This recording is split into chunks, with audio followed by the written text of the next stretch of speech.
out the roots, he let the beats build, bitch. And we never switch. Even if I'm rich, I'll be broke like I'm Mitch. Niggas talking down, but that's headed in the wrong direction. But I knock that shit out like the boxing section. Cause they can't touch what they can't see. All I gotta do is be the same me. All I gotta do is keep it G. Always be the same me. While I'm solid, boy, they can't change me. No.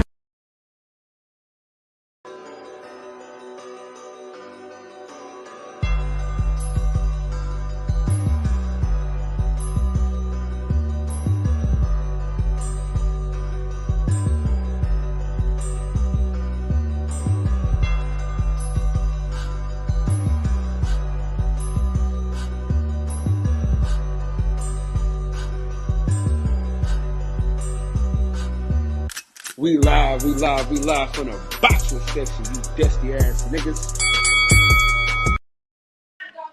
What's going on, man? We live from the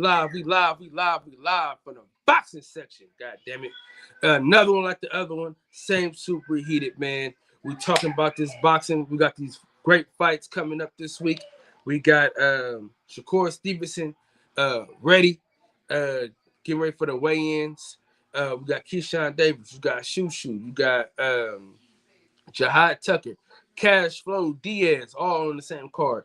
Then Saturday, you got Joseph Parker getting his fucking head bashed in by my dog, my homie, Joe Joyce. So I'm looking forward to that, man. And I'm super excited to see Joe Joyce back in the ring, getting busy. Yo, Fat, what's going on with you, man? Salute to you, brother. Appreciate you for showing love and stopping by. Brother Cole, you already know what it is. My brother. What's up with it? Bruce Gas, boxing, jazz, and more, man. Y'all go ahead and holler at my boy, man. Whatever you need, he got it. Salute to my boy, Bruce, man. So, we ready to go. You know what I'm saying? The weigh-in hasn't popped off yet. So we just waiting on the weigh-in to get cooking. Shout out to D Free, man. I just left his channel. They talking that football talk, man, and it's exciting. But right now, we're gonna wait on the weigh-in to pop off. And once the weigh-in pop off, we're gonna be all right, man. We get to see how everybody's looking, see how everybody's feeling. The weigh-in, yeah. The weigh-in is a telltale most times about how a fight is gonna look. You know what I'm saying? You can see from the stare down, from the last stare down, to how they look like they cut weight. Do they look like they rehydrate? Like do they look super dehydrated? How their teams reacting? The swagger. You know what I'm saying? It's all these things that are included in that, right? So you get to break everything down at the weigh-in. The weigh-in is one of the things that it's gonna break it. It breaks down tremendously. We just waiting on it to kick off. I don't know what the holdup is, but we're just waiting on it right now. And once it kicks off, man, we're kicking off, man. It was supposed to start at 10 o'clock. I don't know what the hell is going on. So right now, we're just gonna chop it up about some boxing. But they had the press conference for Joe Joyce. Listen, Joseph Parker and them boys over there, they blowing smoke. They are not ready for my dog. You know what I'm saying? They're not ready for my boy Joe Joyce, man. Listen, Joe Joyce is the bigger man. He's longer. He can use his jab. He's going to go to fucking work on that dude, man. Joseph Parker is in trouble. You know what I'm saying? Because Joseph Parker was supposed to fight him before, right? He was supposed to fight him before. See, that fight that he had, that Joe Joyce's last fight wasn't supposed to happen. It was supposed to be against Joseph Parker. But, he punked out. But it is what it is. Lewis, what's up with it, bro? Appreciate you for sliding through, man. Most definitely. Yeah, so, man, we're just waiting on the weigh-in to kick off, man. It's super exciting, man. You know what I'm saying? You got some of the best young prospects in boxing. You got one of the best fighters in boxing. He is pound for pound on my list. Top 5, most definitely. When you're talking about skills and accomplishments, you got to think of Shakur Stevenson. He's won two belts at 30. Then Then he's won a belt at 26, so he's a two-time world champion, two-division world champion, and he's looking forward to going to be a third. I think he's gonna go all the way to 40 or 47. You know what I'm saying? He has the stature. You know what I'm saying? And really, he's kind of a stocky guy though. For like when you're next to him, he's not as small as people think he is, bro. But he's well disciplined. He's well disciplined, and he's well disciplined. So that makes it for great success. So I'm happy about that, man. So the way it is getting started, showing the highlights right now. If you want to join the panel, the link is in the chat. If you want to join the panel, link is in the chat.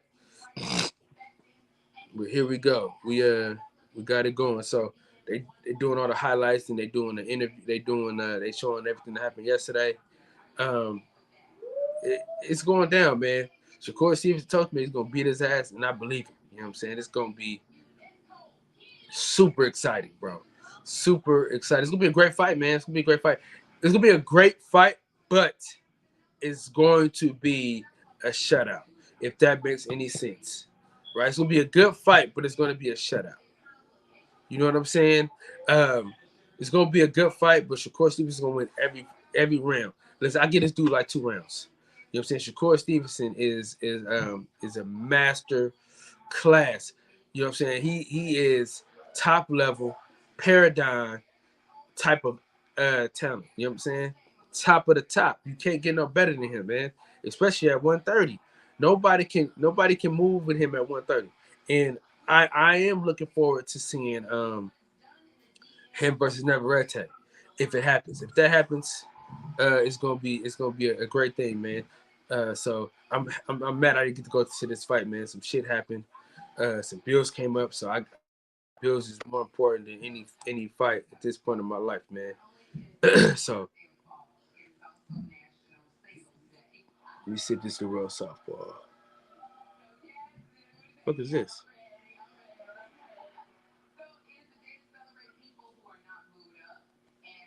Is this really Southpaw? Who is this, man? Is this really Southpaw or what?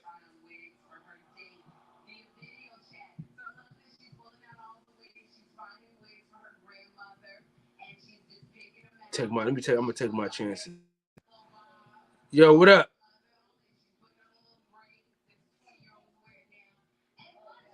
You on mute?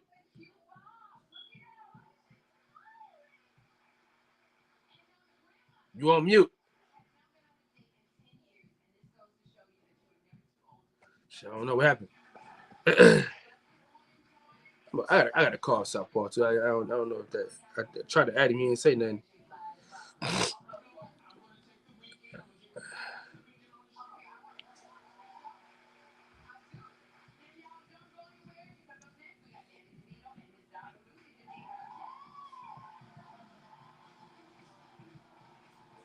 Yeah, so the weigh-in is popping off right now, man. Everything getting started.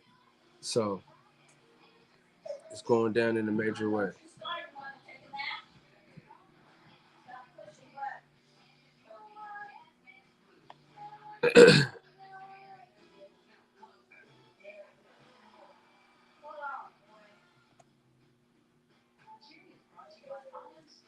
OG Tate, what's going on with you, big dog? Salute to you.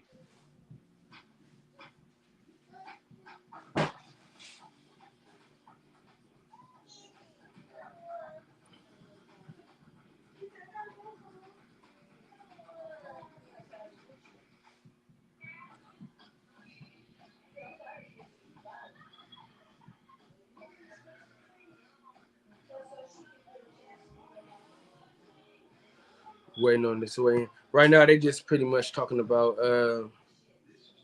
They just pretty much just talking about what the press conference yesterday. So.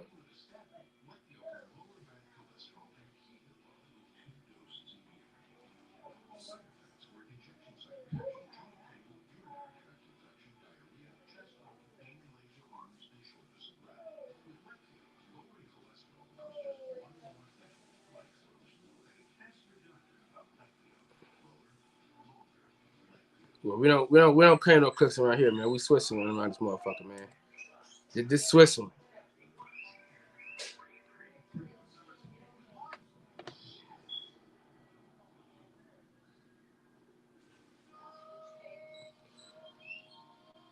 This is Switzerland, man. We don't do that. We don't do that shit, man. We Switzerland around this motherfucker, man.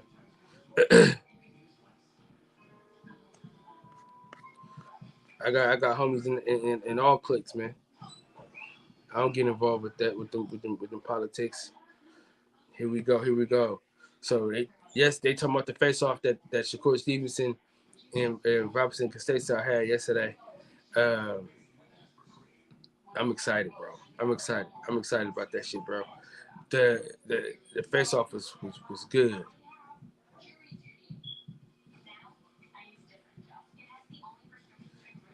Man, shout out to my boy Mark Chinook, man. Con, what's going on with you, big dog? Salute to you, family.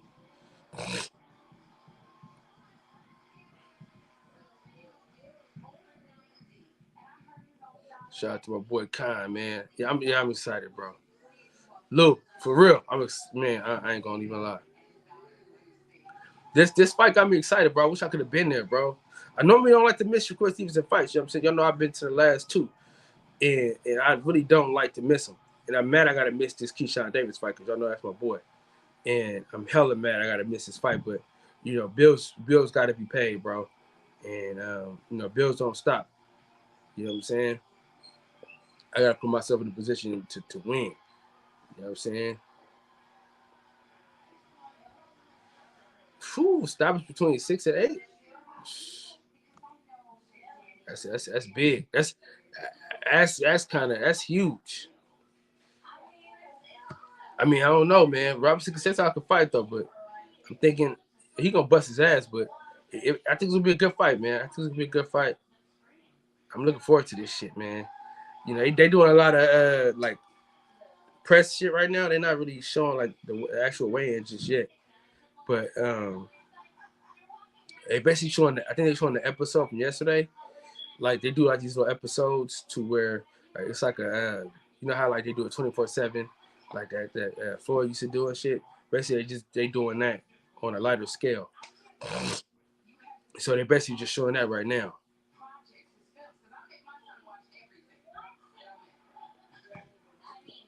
Yeah, so they're basically showing that right now. Yeah, dog, I'm hella excited, bro.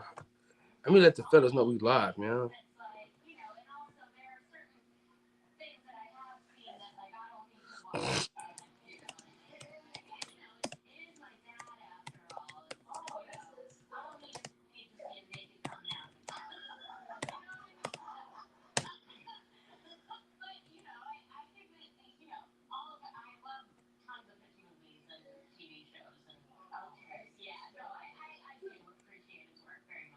All right, let me see. Yeah, man. Man. So they showing shoes. They're showing his part, his 24/7 part. You know what I'm saying? Brownsville stand up.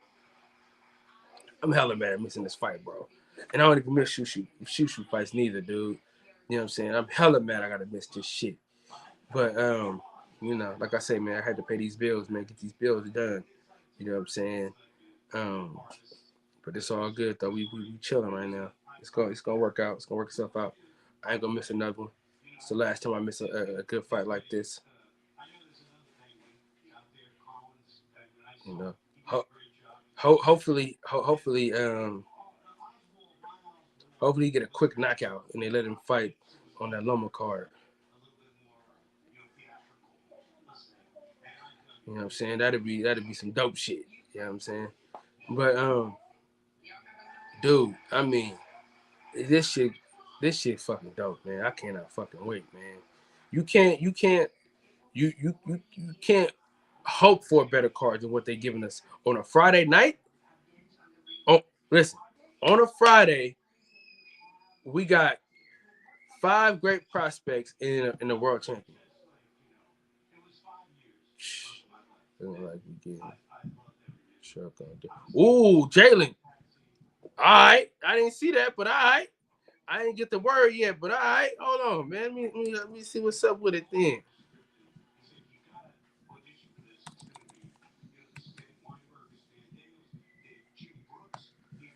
Let me see what's cracking in. I gotta hit L Dub right now. Oh shit. Here it go. That's what we needed. That's what we needed. Damn, I need a goddamn passport. I need a passport tomorrow. Shit. Jalen, salute to you, my brother, man. Great intel. We appreciate that. That's big. Listen, October 15th just got bigger. When you talk about Devin Haney in the way he moves around, he just got Truck Simpson on his card with him. He got Amari Jones on the card. He got Shamar on that card. He got 3 fighters on that card with him. You gotta have love for Devin Haney. He put niggas in a position to be great. Shout out to Devin Haney, man, and Bill Haney, man.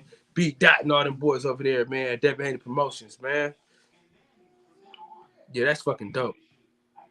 Let's get this weigh-in going, man. Golly. All this, all this movie shit is cool, but we need this weigh-in, man. We ready for the weigh-in, dog.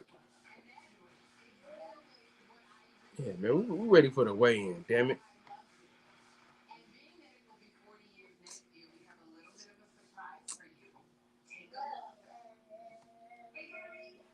Yeah, we waiting on the weigh-in right now. You feel what I'm saying? I'm excited, bro. Like I'm really excited. Like I'm kind of like I'm happy and sad at the same time because I'm sad because I can't be there, but I get to chill and watch it on TV. I got a nice size TV in here, you know what I'm saying? So I get to sit in my man cave, lock all my kids out, and just watch the fight. Have my son next to me on his tablet and just watch the fight. So it's gonna be dope, man. It's gonna be dope. Yeah, it's gonna be really dope. At least I can enjoy the fight in that aspect. I know I couldn't be there, but at least I can still enjoy the fight. All right, here we go. Okay, all the media shit over with. Now they about to start introducing some folks. We gotta wait some more. Damn, let's get this shit going, man. Let's get it started. Let's get it popping. We trying to get this thing going, man. Hold on real quick.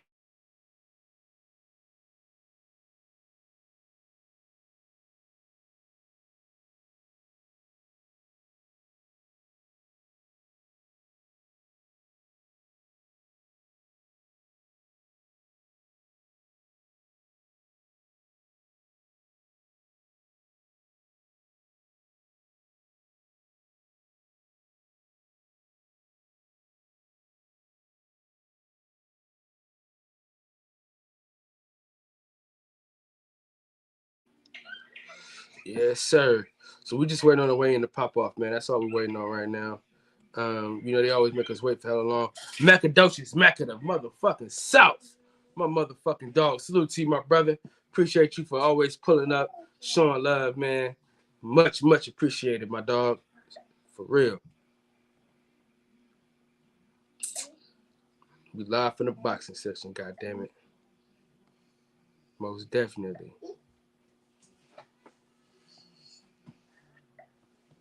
Most definitely. Who we got? Oh man, I don't know who this is. They playing, man. They playing. They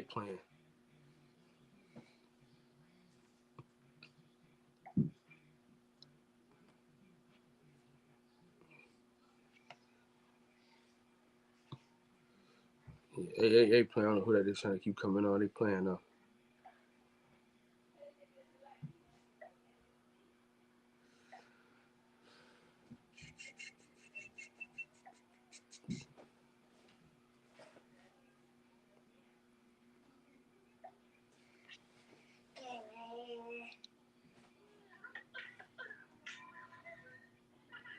Yeah, man, we just waiting around, waiting on ESPN's ass. You know what I'm saying? And we're gonna get it going. We're gonna get it going as soon as they get that shit together. But that's big news, man. Congratulations to Truck Simpson, man. He needed that shit, bro. He needed some real shit that was gonna come through and happen for him, man. I'm happy for him because he needed that shit. He had a long ass layoffs. So now he can finally get his shit in. Dog, they still doing this fucking movie shit, bro. Let's get this weigh-in going, man. Let's get this shit going, bro. We ready to go, man. I'm ready to talk about the weigh-in. And Robinson can say so. They say he got pieced up in sparring. You know what I'm saying? His eye was pretty fucked up. So I don't think you're ready for this work you finna get tomorrow night. Yeah, I don't think you're ready for that work you finna get. Man, they still, man, they done sold us on the weigh-in being at 10. See, I'm normally at these shit, so I don't really be knowing, like, you know, when I be watching them, I don't really be knowing, like, how long it's taking, you know? Because I be at the event, so I don't really be worried about, like, the actual, like, weigh-in on YouTube, so I don't really, I normally don't even watch it.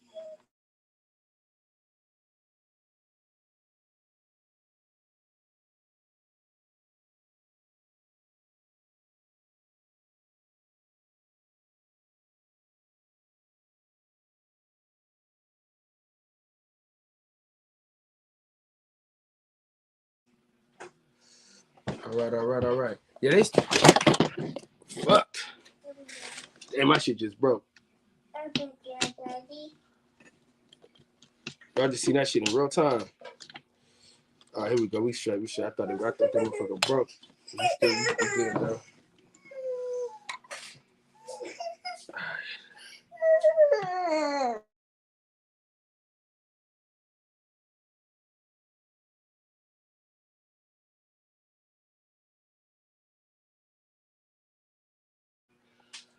OGE, what's going on with you, man? YV, salute to you, my brothers. Thank y'all for pulling up, man. Most definitely. We're just waiting on the weigh-in to pop off, man. Right now they doing all the media shit, like they just, you know, they doing like the 24/7. It's called real time, so they just doing that right now. So we're waiting on that to end, and after that ends, then we back to business as usual. Oh, you already know, man. Daddy duty don't quit, man. That shit don't stop, and that's why I'm not going to the fight because it's my son's birthday tomorrow, and I was like, I was gonna do it, but I'm like, it's my son's birthday, man. We're gonna chill and watch the fight together. That's how we're gonna spend his birthday. I'm gonna get him a bunch of toys and shit. Just have him in there with me, kicking it. So I took him to go get a haircut today and shit. But yeah, man, between that and the bills, man, I was like, it's, you know, his birthday, I could have missed a little bit because, you know, we're doing something on Sunday. But bills on top of his birthday, I'm like, nah. If it was bills, or if it was bills and not his birthday, like, all right, cool. If it's birthday, all right, cool. But both, nah. Gotta keep my ass at the house, man.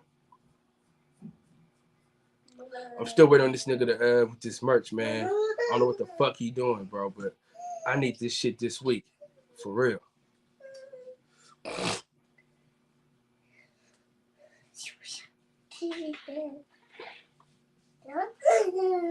My boy Mark Nash in the building. Yo, you got it, bro.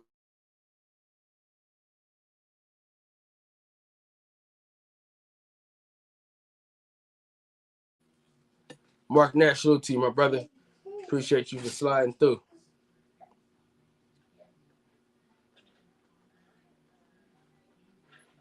Yeah, they still doing this real time shit, man.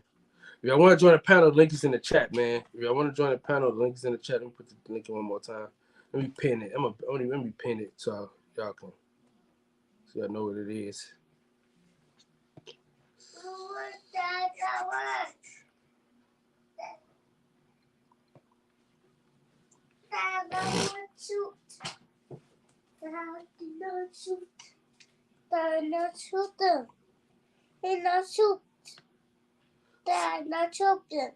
Okay. Come here. Say what's up, y'all. Hold on. Say what's up, y'all. Like boxing? Mm-hmm. Show me your boxing. Show me your hands. Now show me do your hands. Hit that hand. Come on. Show me. No, hit that hand. No, punch. Yeah, punch that hand.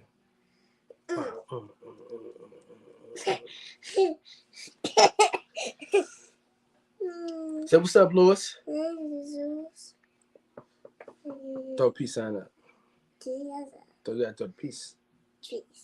Peace. Go. Just go.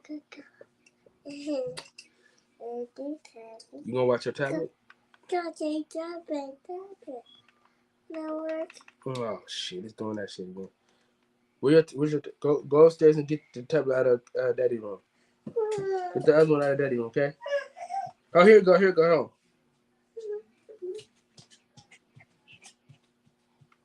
No work. Tell Granny to put that on charger. Tell Granny to put it on charger. Big Cletus, what's going on, big dog?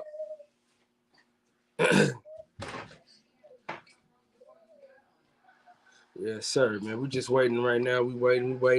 Big Cletus in the fucking house, man. Fuck the Cowboys. My old boy Cletus in the house, man.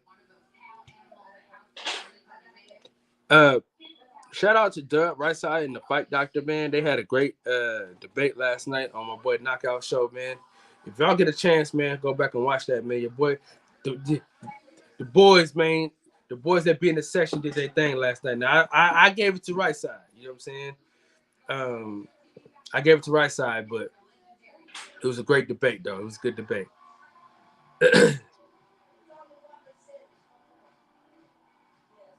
Shout out to my boy Lewis, man. Yeah, man. Alan, what's going on with you, man? Salute to you, my brother. Canelo versus Benavidez. It's not gonna happen. It's not gonna happen, bro. You know, it's not gonna happen. You feel what I'm saying? It ain't gonna happen. We got some news though. Shout out to my boy Blue Blood Sports TV, my motherfucking dog. Y'all know how me and him rock.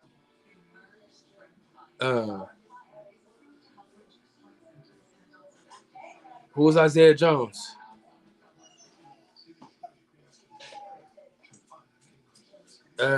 We got your Daniel Ugas, man. He cleared. He want to fight Jerron Ennis.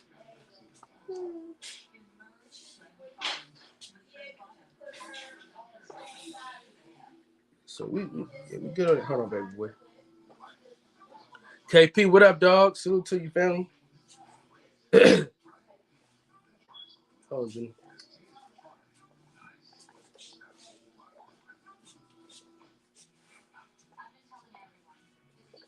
Have grandma turn this on. There you go. Hold on. I got you.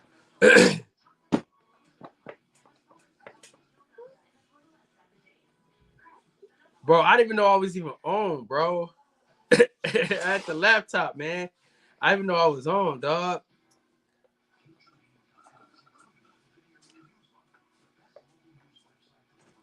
I didn't even know I was on, KP. I ain't gonna lie to you, bro.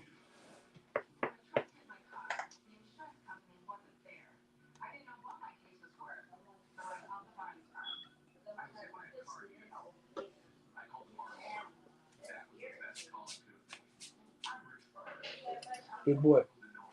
Tell grandma to help you put that on charger. So your Daniel Ugas want that smoke with Jerron Ennis, man. So let's hope that fight happen. You feel what I'm saying?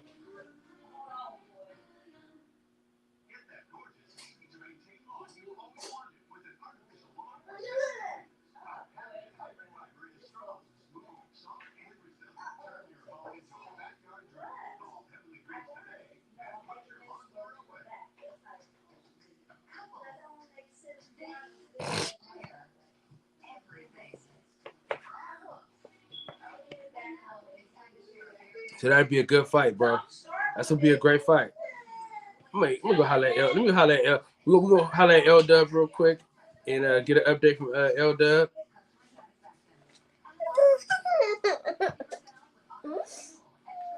Grandma, you gotta put on the charger.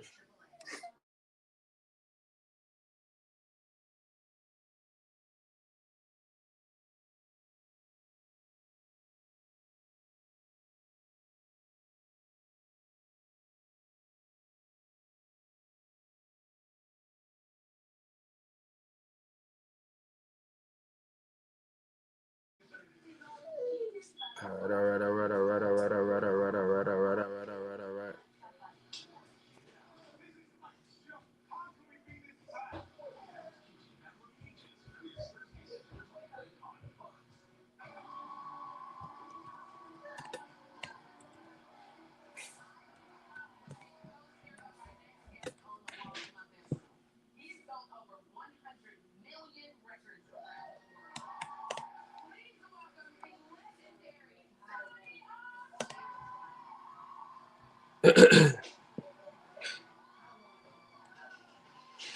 KB, what's going on, man? What's going down? What's going on?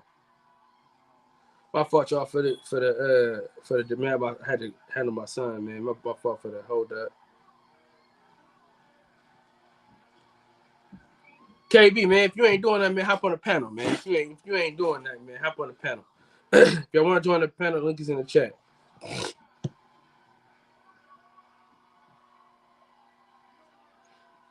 Man,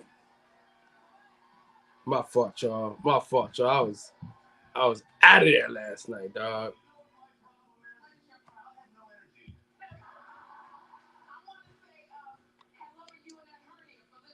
I for damn sure was out of there last night, though. I ain't gonna even lie. Bro, this ain't Southpaw, bro.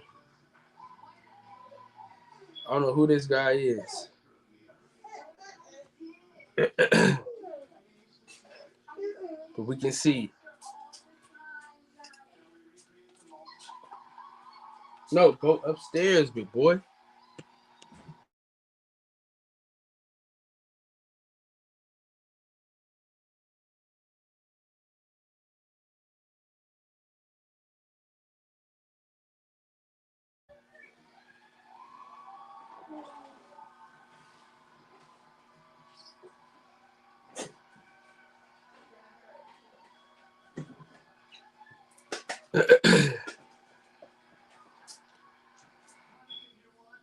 Jay Dixon, what's going on with you, big dog? Salute to you, fam.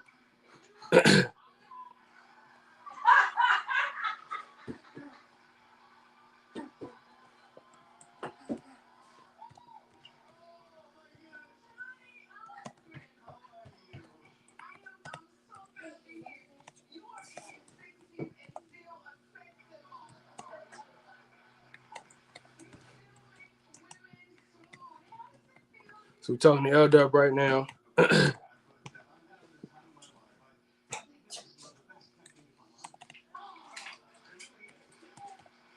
Holla at my boy. Deacon 305 just hit me up.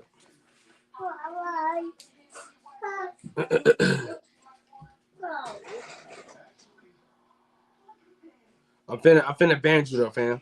I'm finna go ahead and ban you.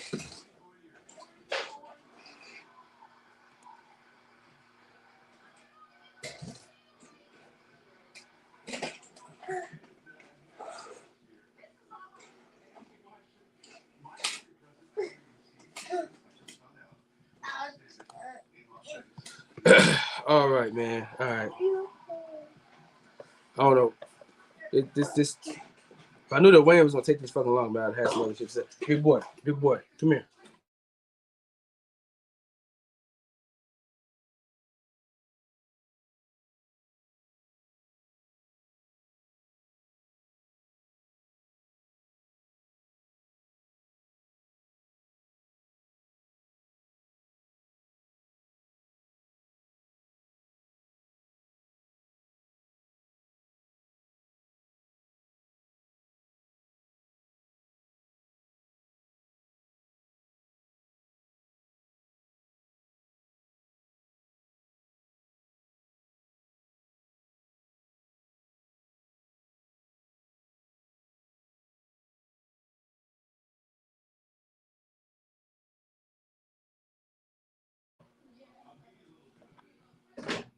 All right.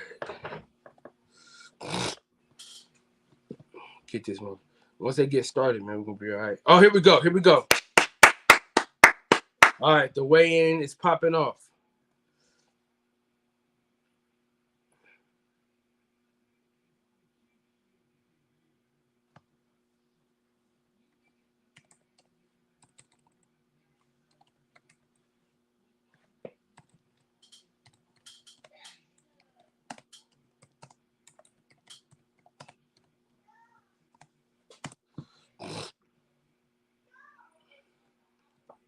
All right.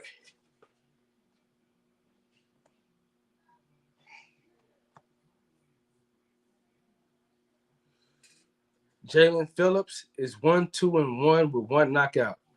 This is Bullet's fighter. It's the same guy that trains Rolly. So his fighter is is fighting against my motherfucking dog. You understand what I'm saying? He fighting my dog. My boy Anton Cobbs is 1-1, 1 win, 1 draw. Feel me? It looked like he made weight comfortably this time. Looking good. So 1 down. Dude think he won the fight last time, but not really. My boy just slowed down at the end. He had need a second win, but it's looking good though, man. Back to business as usual. He's looking good, man. He's looking well hydrated, man. So we're gonna get it popping. It's time to get in. Yeah, my boy Cobb, man. Salute to my dog. Yeah, actually do. Booker T actually got another fighter, dog. Yeah, he ready for the fight. He ready to get in. Ready for the get down. Let's get it popping, baby. All right. So that's the first one in. Okay. That's the first fight of the night. Anton Cobb is Shakur Stevenson, one of his fighters. So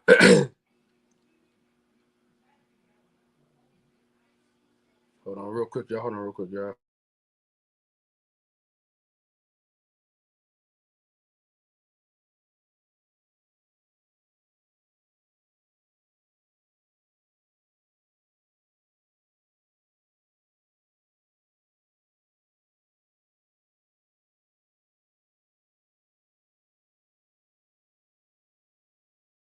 Things got a little heated.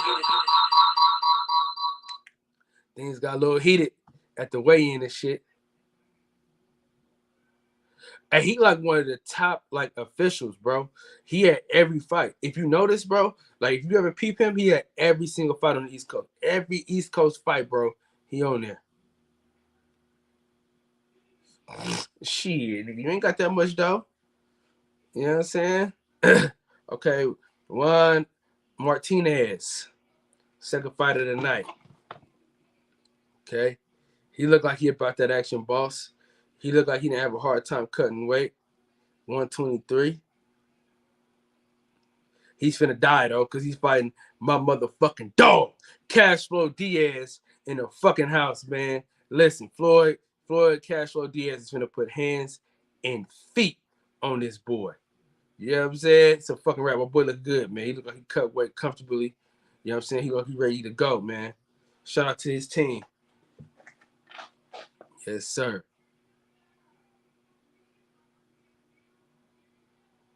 Yeah, so this is easy. He look good, man. Oh, this is gonna be good. This is gonna be tomorrow night's gonna be popping. Tomorrow night's gonna be great. Go wash your hands, big boy. Just do what's going on with you, big dog.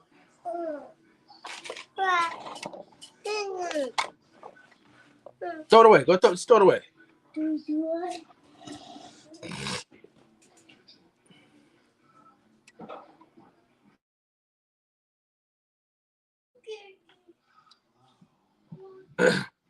Nice little face off. Here we go. Yeah, dude he don't want them issues. He's shaking hands and shit. He getting stopped. Just do, man. Hey, listen, Just do. One of these days you got to join this panel, bro. I ain't gonna keep taking this from you. God damn it. Andrew Charles, what's up with it, big dog? Salute to you, family. Andrew Charles, my fucking guy, man. He been with us since day one. A1 since day one. You heard? All right, so now we got Macice Lopez, 13-1, 13-1, 5 knockouts. Okay, good record, no power. Let's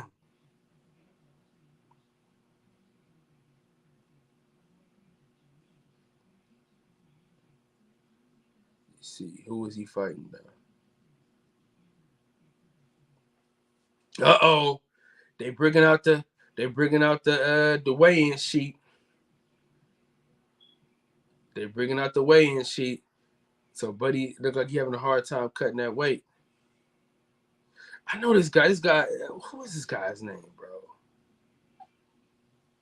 Because he a cool fighter. I've seen him fight before. I'm trying to figure out who did he fight.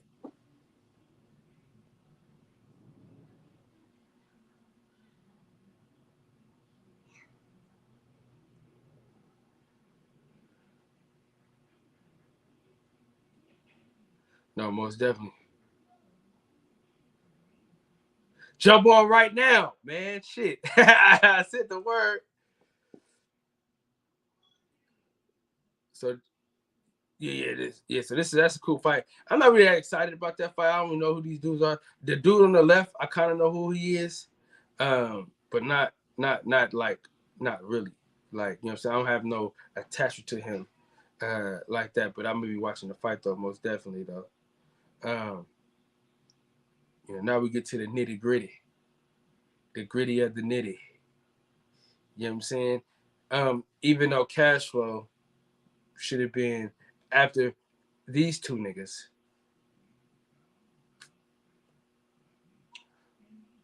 Okay. Juan Jose Sanchez. Jose Sanchez is gonna die tomorrow night. He's finna die, bro. You know what I'm saying? He's finna get packed out. In the words of the great philosopher Max would say, he's finna get packed out. And we got the guy. We got my motherfucking dog. A real true friend of the program. Jihad Tucker, man, cut his hair and everything, man. You know what I'm saying? 805 KOs. Made the weight nice and proper. Sheesh. It's going down. He's about to put boy in the body bag. Body bag. You know what I'm saying? He's gonna put boy in the body bag quick. They're gonna do their face off right quick. He's too little. The whole shit. So now he finna die. Listen, not Demetrius was going on, big dog. Not only is he finna die, but he couldn't even make the weight.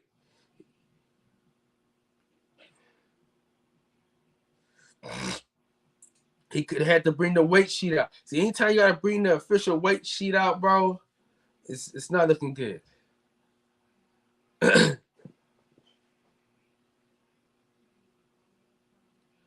Yeah, he got an hour to make the weight. But Jihad Tucker probably gonna tell the nigga like, you ain't even gotta cut it. Jihad Tucker probably tell him, you don't even gotta cut the weight, bro. I'm gonna just beat your ass at the weight you in.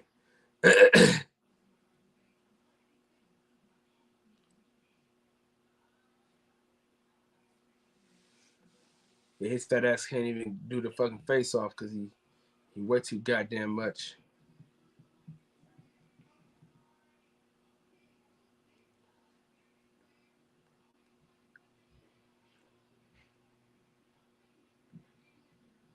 Scheduled for 8 rounds. We're gonna see what's popping.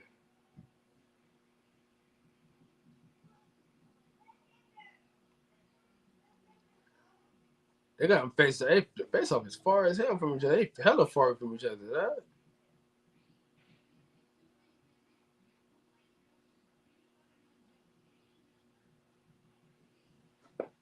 Huh? Shout out to Andre Rozier, man.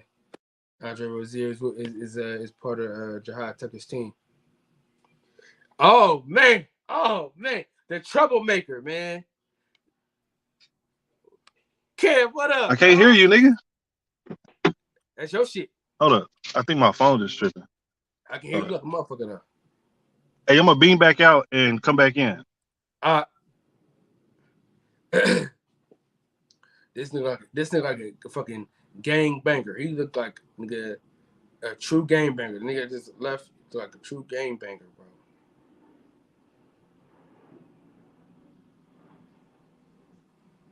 Pablo Valdez from New York. I don't know who this guy is. I don't know why he's fighting after Jihad Tucker though. or Castro Diaz. Shit, who knows? Get the smoke. What's up, bro? You know the panel is open. Get the smoke. Oh, there you go. All right. What up, man? Yeah, we just change that goddamn picture, Bro, my man. phone is tripping, bro. Hold on. My shit low for some reason. What, are you logged into YouTube or the internet? The internet? Oh, go through the YouTube? I don't know. I can hear you, though. You can't hear me?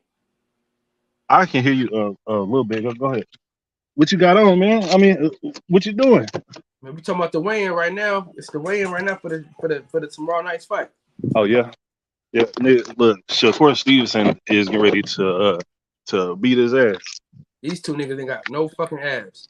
These two niggas ain't got no abs. Man, one of these niggas looks like he fresh out of prison. Lock my damn car door real quick. Lock my key. What's up with you though, big dog? Say what? I said, what's up with you, man? You seen any man, my phone milk of magnesia? Give me a minute, Cal. I'm gonna come back in a minute. I don't know what's going on with my phone, bro. Get some headphones, man. That's what's wrong with your phone. Get some goddamn headphones, Kevin.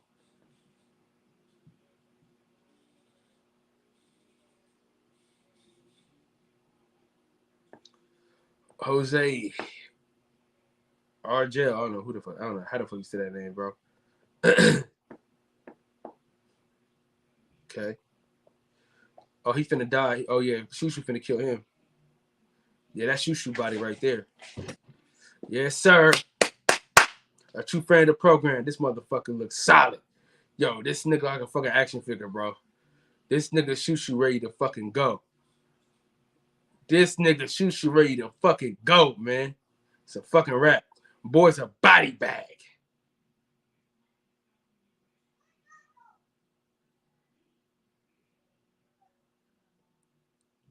This boy's a body bag. Listen, he's going to bed. Sleepy night night. In the words of the great philosopher DJ, sleepy night night. This nigga is going to fucking bed. He don't got a goddamn chance. He don't stand a chance in hell against Shushu. I'm telling you, this motherfucker going to bed quick. This shit ain't going. This nigga doing all this dumb shit. This shit don't matter. He going to fucking bed. He too fucking little. He's going to fucking. He's taking a nap.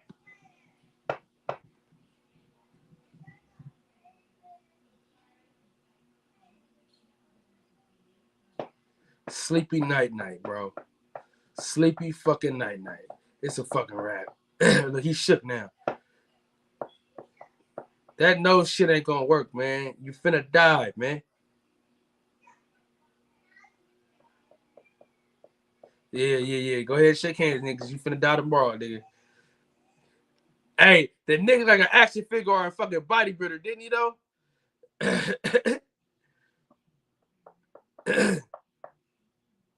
He ready to murder that nigga, dog. Here we go. Oh man. San Jose, my San Jose buddy finna get his ass beat, man. Keyshawn Davis finna beat the shit out this nigga, man. Oh, okay.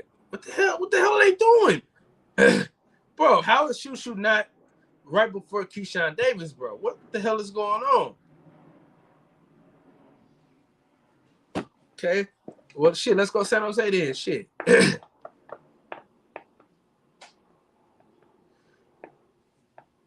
Let's go, Andy. Oh, this motherfucker, he can't even make the fucking weight. Congratulations.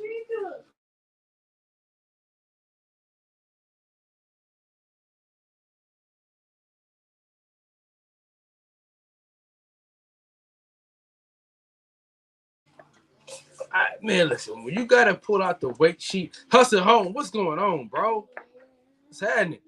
Big dog. Hey, Hustle Home is one of the original boxing section members, man. I appreciate him for all his hard work and dedication, man. There we go. Let's get it, man. Make the fucking weight. They both needed the fucking sheet. The fuck is wrong with these dudes, man? Make the fucking weight, bro.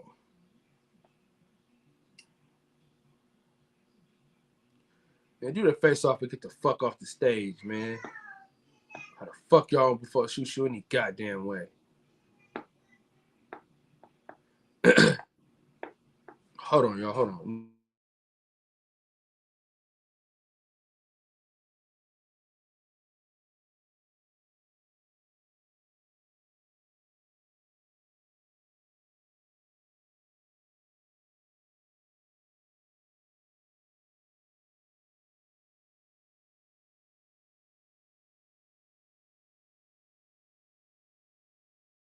They holding the belt, but it ain't for no belt.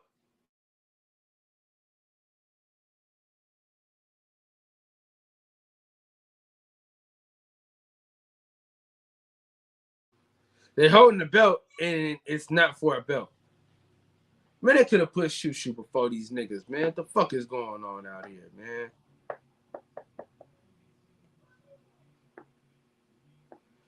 Let me see what's up. All right. This is it right here. This is Keyshawn Davis about to put hands on the motherfucker. I think. Yep. Keyshawn Davis.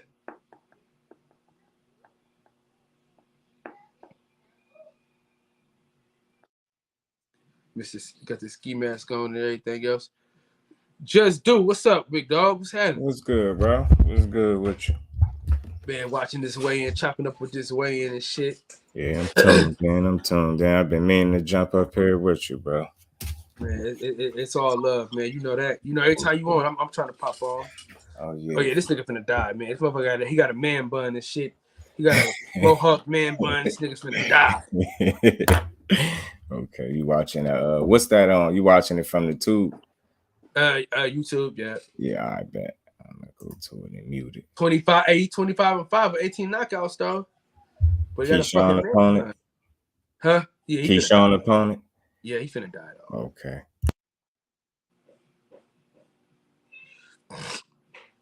Yeah, buddy finna die. That boy Keyshawn Davis is ready to go, man.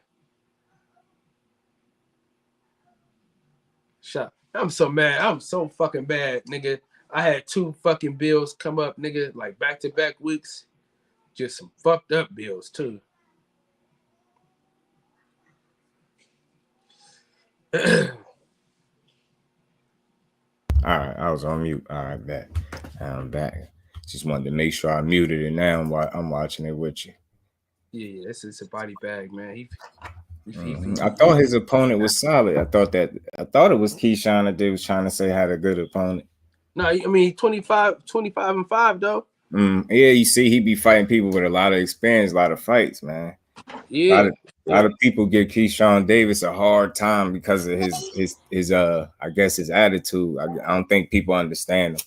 That dude just confident, man. He want to win, and he'll talk his shit a little bit too. Yeah, he going to bed though. He finna put Buddy to sleep. Look like he in good shape.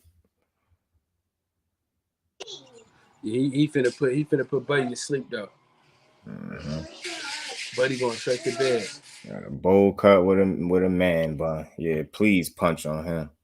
It's already 2 strikes. Haircut alone. There you go. Take off them goddamn sunglasses in a fucking building too. For real. Louis Vuitton or not, nigga. Them might not be Louis Vuitton. He show respect. That's what's up. They made even Louis Vuitton. What the fuck are those, man? That's cool. But Keyshawn ain't gonna show nothing when he get that ring. He gonna try to hurt this dude. We talk. It's gonna be a body bag. This is what I'm waiting on now. They always think he not. Would people understand Keyshawn Davis ain't throwing up a gang sign when he just did that? God damn, people so foolish, bro. What they say? Oh, that I be hating the chats. That's why I be turning them off. Somebody said, no surprise, he's throwing up gang signs. Ain't that the what is it? DB3 brothers, bro. DB3 or some shit like that. It's something like that, I believe. That's the sound for it's 3 of the brothers that box. Yeah. So him. That's why it's 3D. 3. That's what I meant to say. Yeah, that shit. Yeah, 3Ds. I like Kelvin. Kelvin Davis pretty good. What's up, Jess? What's going on, little man? I'm out here chilling now. I gotta go get my brat in a little bit. So a while though, about 3. I gotta get mine in an hour and a half. Almost about the same time, 3:30. 3:15. I'll get my little. Shit, I got a little kid. I got a little kindergartner, so I gotta get her at 12. I'm on the West Coast, so it's Pacific Standard Time, 12.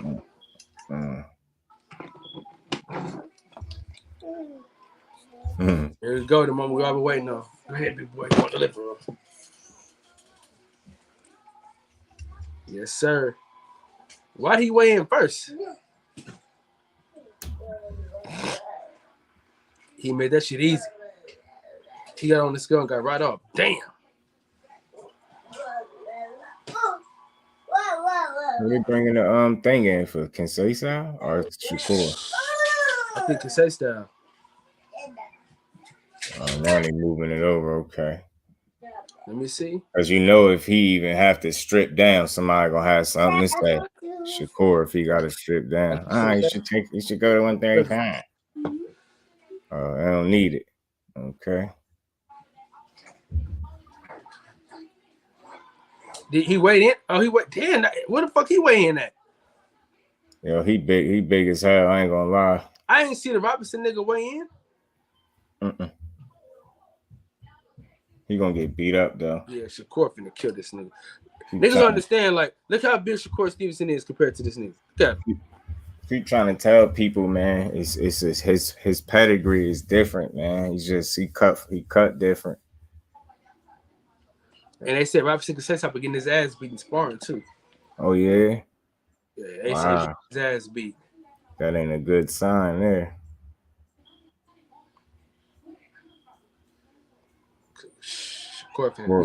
We're going to dog this kid. I'm trying to go because the Prudential Center right there. So you better get your ass up there, man. Yeah, I gotta work it out because I gotta make sure I ain't gotta be somewhere. You know what I mean? But my girl work, gotta line it up with her ass because I know she would go, but I think she gonna be working. So I'm gonna figure that shit out. All this shit happening. I gotta go because it's right there, and I went to the last fight, so and I seen Kenneth Sims fight when he fought Keyshawn Williams. And shit. I don't miss Shakur Stevenson fights, bro. It just so happened that some hella shit came up at the same time. Yeah, I know how that. I know how it go. That's what I'm saying. It'd be something simple like me having to be here with the kids or something, but I think I might be able to work it out. Or I could slip out and make it to this fight because it's right there and I gotta go.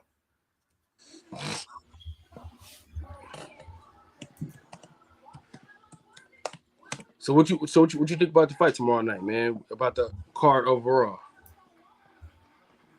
I think it's a solid card because they putting them prospects in a position to shine. Don't they got Keyshawn, Shushu, and Jahai? Yep. And I like Tucker, man. I like Tucker a lot, man. He like to fight.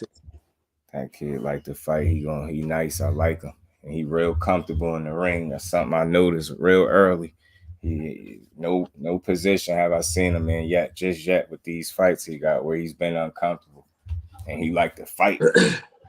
So he only gonna get better. Shushu gonna shine too, man. He another one that I rock with. I'm telling you, Top Rank got some good prospects, man. Real good prospects.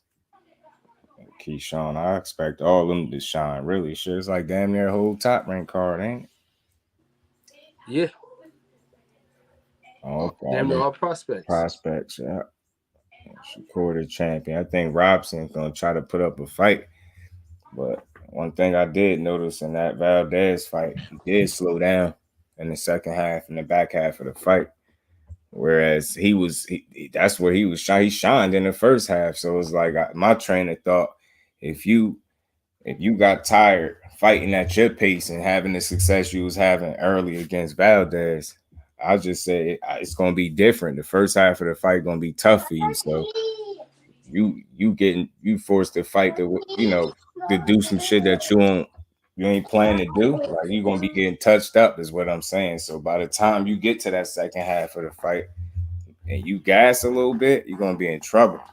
I'm only saying it because that's exactly what I seen. I did see him beat up. Who was that? Xavier Martinez. He beat up. That was undefeated. He did get him. I think that was him he beat up. But again, Shakur just different. Like super different. Once he established this, the faster, the sooner he establishes distance and range, the worse it's gonna get for him. The faster he picked that up, man, I'm telling you, that's when the fight gonna just get bad for dude.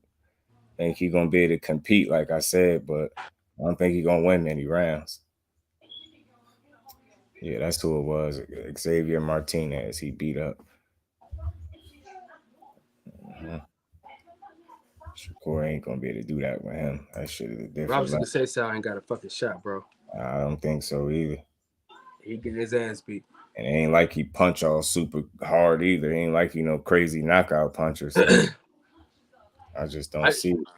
He just not smart enough to beat Shakur Stevenson, bro. Mm-hmm.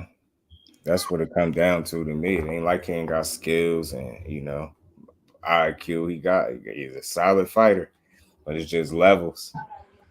I think Shakur gonna try to style on this dude. The earlier he has success, the worse it's gonna get for Conceição, because as his confidence build, I noticed with Shakur he gonna become more offensive. So he don't hit Shakur with nothing to make him second guess himself at all throughout that first half. It could get bad for him, and then it's the second half. It's just gonna be like a wash. It's just gonna be Oscar Valdez should have kept his ass with his original trainer too. They always trying to fix what ain't broke. You didn't lose. There was no need to try to switch nothing up. All you did, in my opinion, was go to a trainer to make you lazy. I keep saying this, yo. Pay attention to how the fighters in that camp train and how they fight. All they want to do is throw power shots. Everything got to be super hard. You're not going to knock everybody out. That's a very lazy approach, man. That's how Canelo fight to me. So I keep telling people, man, I think he going to stay away from certain people just because of that. That style ain't it, man. Doing the bare minimum shit, that shit ain't going to fly with everybody.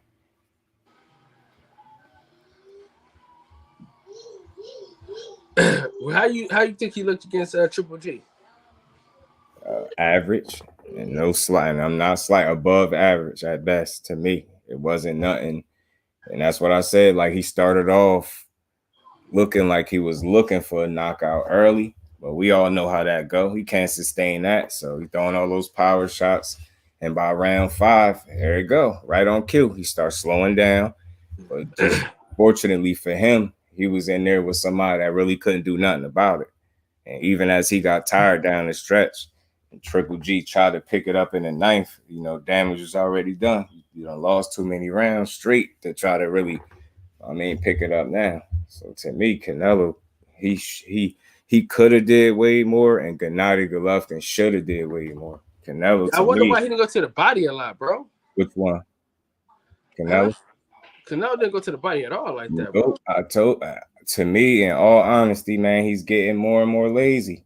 And then when he do throw these combinations, it's the same ones. Just pay attention to it. It's not slighting him or none of that. That's something I observed with this dude. I think he got a real lazy approach. And we was talking, I was over at Skywalker panel. He had Tim Witherspoon Jr. over there.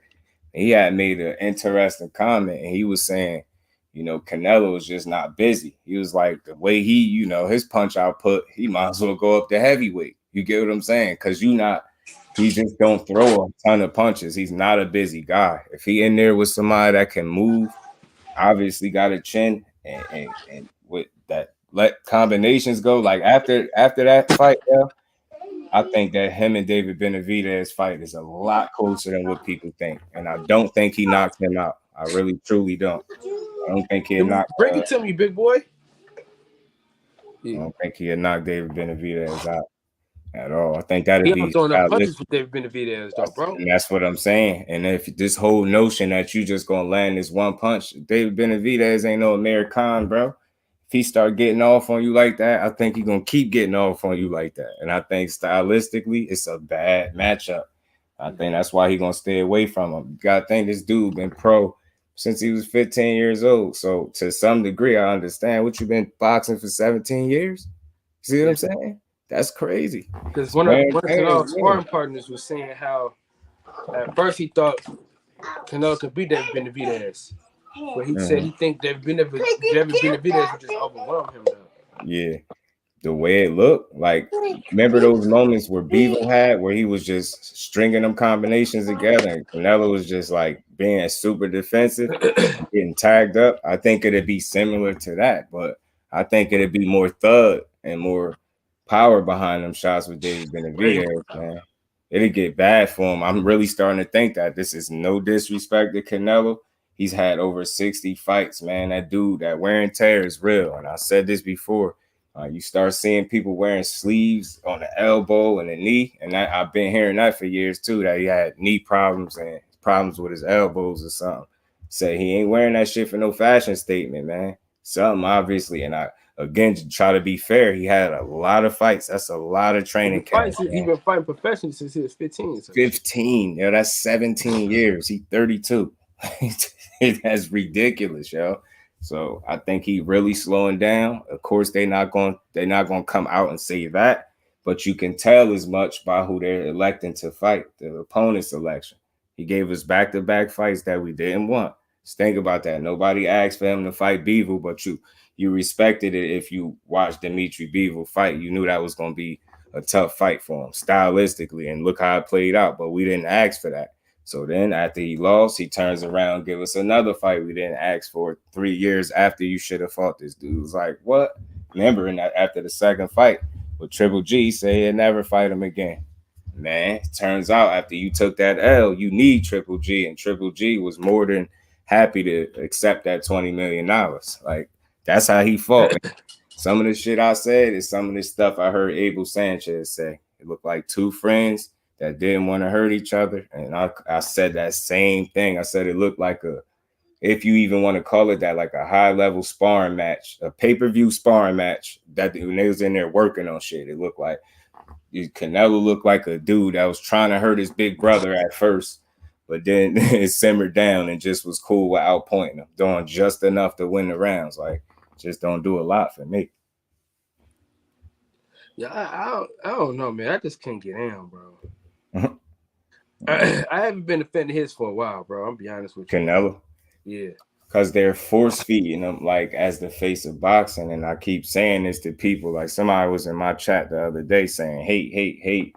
I'm like, y'all people gotta learn to listen. I will state this time and time again. It's nothing personal. This is just an observation. If yours is different, then it's cool. But I don't hate the dude. I just don't agree with how he moved. I feel like you can't be the face of boxing and say stuff like, I ain't fighting no Mexicans, and then try to justify it. Guys, when I say I don't want to fight with Mexicans, is because I represent Mexico. Like, what do that mean? Like, this ain't the Olympics, bro. This ain't the Olympics. With that Olympic, you got a fucking amateur way of thinking. Like, in the Olympics, you just want to represent your country. Like, this ain't that. This the pros, bro. You could fight everybody. Everybody is on the table. And then it's just too convenient for him to say something like that when you got the boxing world coining David Benavidez as the Mexican monster, or you got somebody like Zordo that can obviously fight. Like, you can't just be picking and choosing and I'm then ready for that demanding. fight, though. I'm ready to see Zordo versus Biv. I want to see how that's going to play out. Who you I got want to winning see that that fight? back. Oh man, Zordo and Bivol. Oh, man, I think Bivol could pull this one off too. I'm going with Zordo, man. You going with Zordo? Only because I feel like Zordo been padding the fuck out of his record a lot. Like, I feel like he got the skill, but he beat Jesse Hart twice, bro. Man, he beat Jesse Hart up. I remember. You know what I'm saying? He did. Jesse Hart, nigga, he broke his hand against Joe Smith. That's why he couldn't throw them hands like he wanted to. So that's what gives me. I think it's gonna be a good fight. I wouldn't be surprised if Zordo pull it off, though. I just thought he was bugging with you heard about the arrest that he had? Nah. They said he was on the balcony throwing bottles and trash cans at the cops. They went up there and snatched his ass up. This was a couple weeks back. I seen Dante reporting on it, Boxing Nation. He had said, yeah, I'm like, damn. I'm like, when you got a fight like this coming up, don't let me find out you trying to get out of this fight doing weird shit like that. You drunk, hailing bottles from the balcony, bro. I'm like, yo, what? Zordo was tripping. And Sinaloa, I think they say he was. I'm like, yo, so you out there playing? Are you playing with fire? I ain't gonna lie be a to good you, one, bro. though. It's gonna be a good one. Bivol doesn't incite me, bro. He doesn't get me excited at all. Yeah, no flash, no flare. He just get it done. You know what I mean? But he barely get it done, though, bro. Move. That's why I want to see him versus Beterbiev, man. Yeah, I think the problem would be like him. Can he deal with that power? That's my number one. I'm sorry for me, because that big bear gonna hit you at some point. Can you deal with it? Because if you I can't, don't think nobody can deal with that shit, bro. that dude be, man. He come You to have to hurt be you. a heavyweight to deal with that shit, bro. Yeah, B will come to hurt you. Bro, my boy Lonnie B, I'm gonna get him back on this week. He talk about how hard that nigga punched, bro. He said, nigga, he left 175 because of that nigga. Big homie Coop, what up? What up? Yeah. Deacon 305, what's going down, man? What's up with y'all boys, man? Yeah. So he like, nigga, he said, I knew because he's a sparring, that he was his chief sparring partner. Yeah. And he was like, man, ain't no fucking way I'm finna fight this nigga in a real fight, bro. I'm telling you, I seen his training video, man. Beterbiev. It's just safe to say I never this little shit, the little training that shit he was doing. I ain't never seen no fighter do some of the shit he was doing, yo. You know what Lonnie said? This dude trained different. He says he said he the only that can train like that. Yes. I'm telling you, man. He said he tried to do the shit. He said he tried to, do the shit with him. And he was like, bruh, fuck out of here. And Lonnie B could fight too.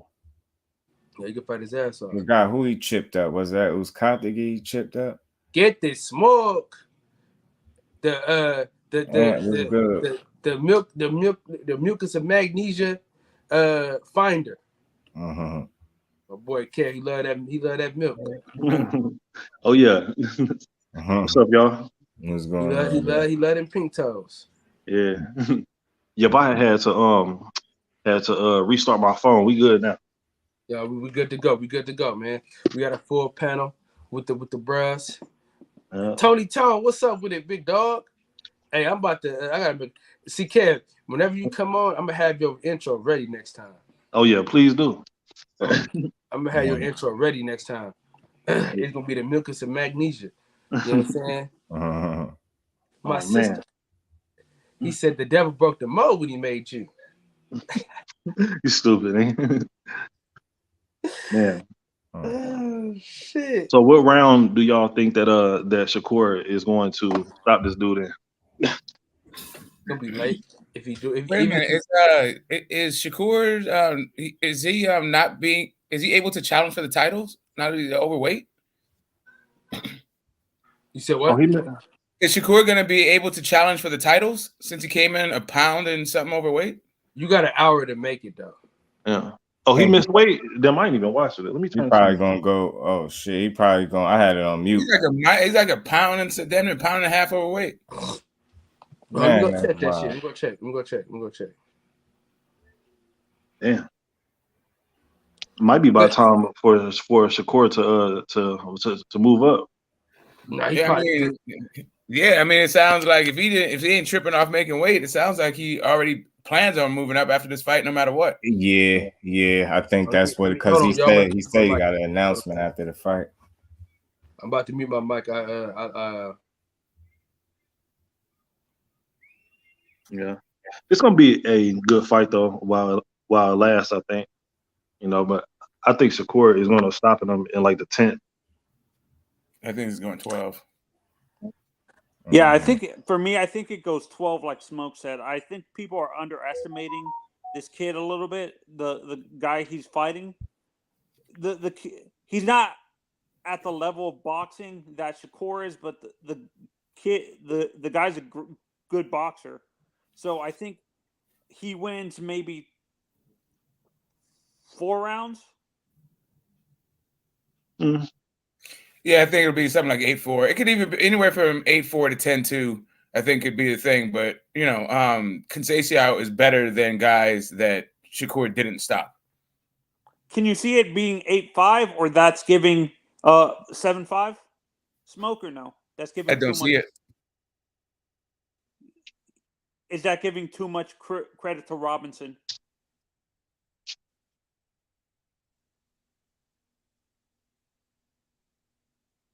Hello? Oh my! What you said? Yeah, I don't see it. I don't see 7-5. No, I don't think it's gonna be close. Is that? Am I giving? If that's a scorecard, if that happens to be the scorecard, are they giving a little bit too much credit to Robinson? You can't judge that until you see the fight, right? I mean, I just don't think it'll be a 7-5 fight. If it turns out to be the fight that I think is going to be, and they give him 7-5, then I think, then you can start talking. But right now, I think the judges will have it. The closest it'll be is like 8-4. And it could be like one judge does 8-4, one judge does 9-3, and another one does 10-2. That's what something like that. And if judges have different scorecards, how do they end up? How does that work out? Like those large numbers, like if they have their spectrum of their scoring is so different, how do they end up coming to a unanimous or split decision if their cards are so different? That confuses me sometimes when that happens. Smoke. That confuses me sometimes. I've seen that where, like, let's say the judges are scoring it so drastically different in terms of who they see winning each round. How do they come to a consensus in the overall scorecard if their scorecards are so drastically different for each round? I mean, it is the way that it is. Like, there's 3 judges; they all have different vantage points. They are not allowed to criticize one another in publicly. So you just tabulate the scores, right? So if one judge has it one way, another judge has it another way, another judge has it a third way. They could all agree, or they could have widely different scores. But the 3 of them together is what you get: either a unanimous decision, a majority decision, or a split decision, or a draw. Or draw. How do you guys see the Bivol versus Zurdo fight panning out? Do you see Zurdo winning, or do you guys have Bivol winning that fight? I got Bivol winning. Bivol is so technical, man. Yeah, I said the same thing. I got Bivol. Bivol kind of reminds me of like a Winky Wright, kind of like he's like super technical. Like he has like no flash. Yeah, he just can move a little. He's a bigger version of Loma. He's a bigger version of Loma. That's who he reminds me of. Loma. I like that Winky.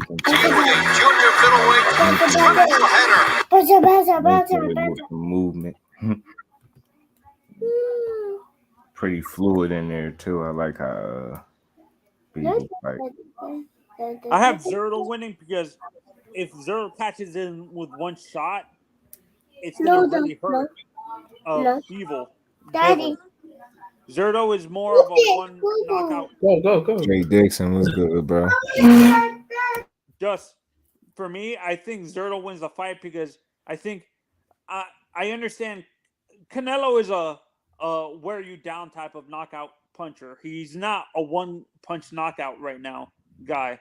Zurdo is. If Zurdo hits you with one shot, he hurts you really bad and knocks you out and stuff like that. That's the difference between Zurdo and Canelo.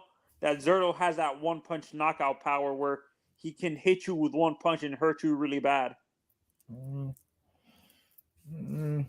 I always seen Zurdo more like an accumulation guy. Maybe I'm wrong, but I don't know. Me too. I thought he was more of an accumulation type dude. He definitely might have a power advantage, but I don't think it'd be to the point where that'd be the deciding factor. I don't think. I think he's gonna have to bring his boxing skills that night. Because I feel like he's been patting his record for a while, man. If I'm being honest, Zordo, that's one of the dudes that you know is there, but you kind of forget about him because his opponent selection never really jump out at you. Now that he's fighting Bivol, I think, some people. Is Zerto? Am I correct? Is Zerto with Golden Boy? I'm not even sure. No, he's with you are right. Yeah, he's with Golden Boy. He's the fourth guy that they have. They have him, Munguia, Virgil Ortiz, and Robert Garcia, like basically being the vanguard for the other 200 plus or 200 around Golden Boy fighters. But it's kind of a sad state of affairs for Golden Boy. They don't have a single champion on their entire roster. Mm-hmm. Yeah, no, and this is why I don't blame guys like Virgil, Verge, and Zerto in a little bit, in a sense, Munguia too, because Oscar's protecting these guys a little bit too much. I bet you they want to fight, but Oscar is talking them out of these fights. Huh. I don't know if Oscar's talking about it. Like Zerto has been there like the least amount of time. He recently just got there, and he's getting a title shot. Munguia had a shot at a title, and Oscar, he basically deflected from that. And he's been there for basically the entirety of since we've known him, at least when he burst on the scene against Saddam Ali. And then Ryan Garcia, we've seen him have a couple of times he's been in contention for a title. And that's just through the sanctioning bodies, but everybody wants to fight Ryan anyway, so he doesn't even need to really be in position, right? Yeah. And we saw him not only not enter negotiations, but when he got into position, didn't avail himself of the opportunity. And then Virgil, I mean, the whole world is really just kind of waiting for Bud and Spence. So but I would be surprised if Oscar put him in there with either guy.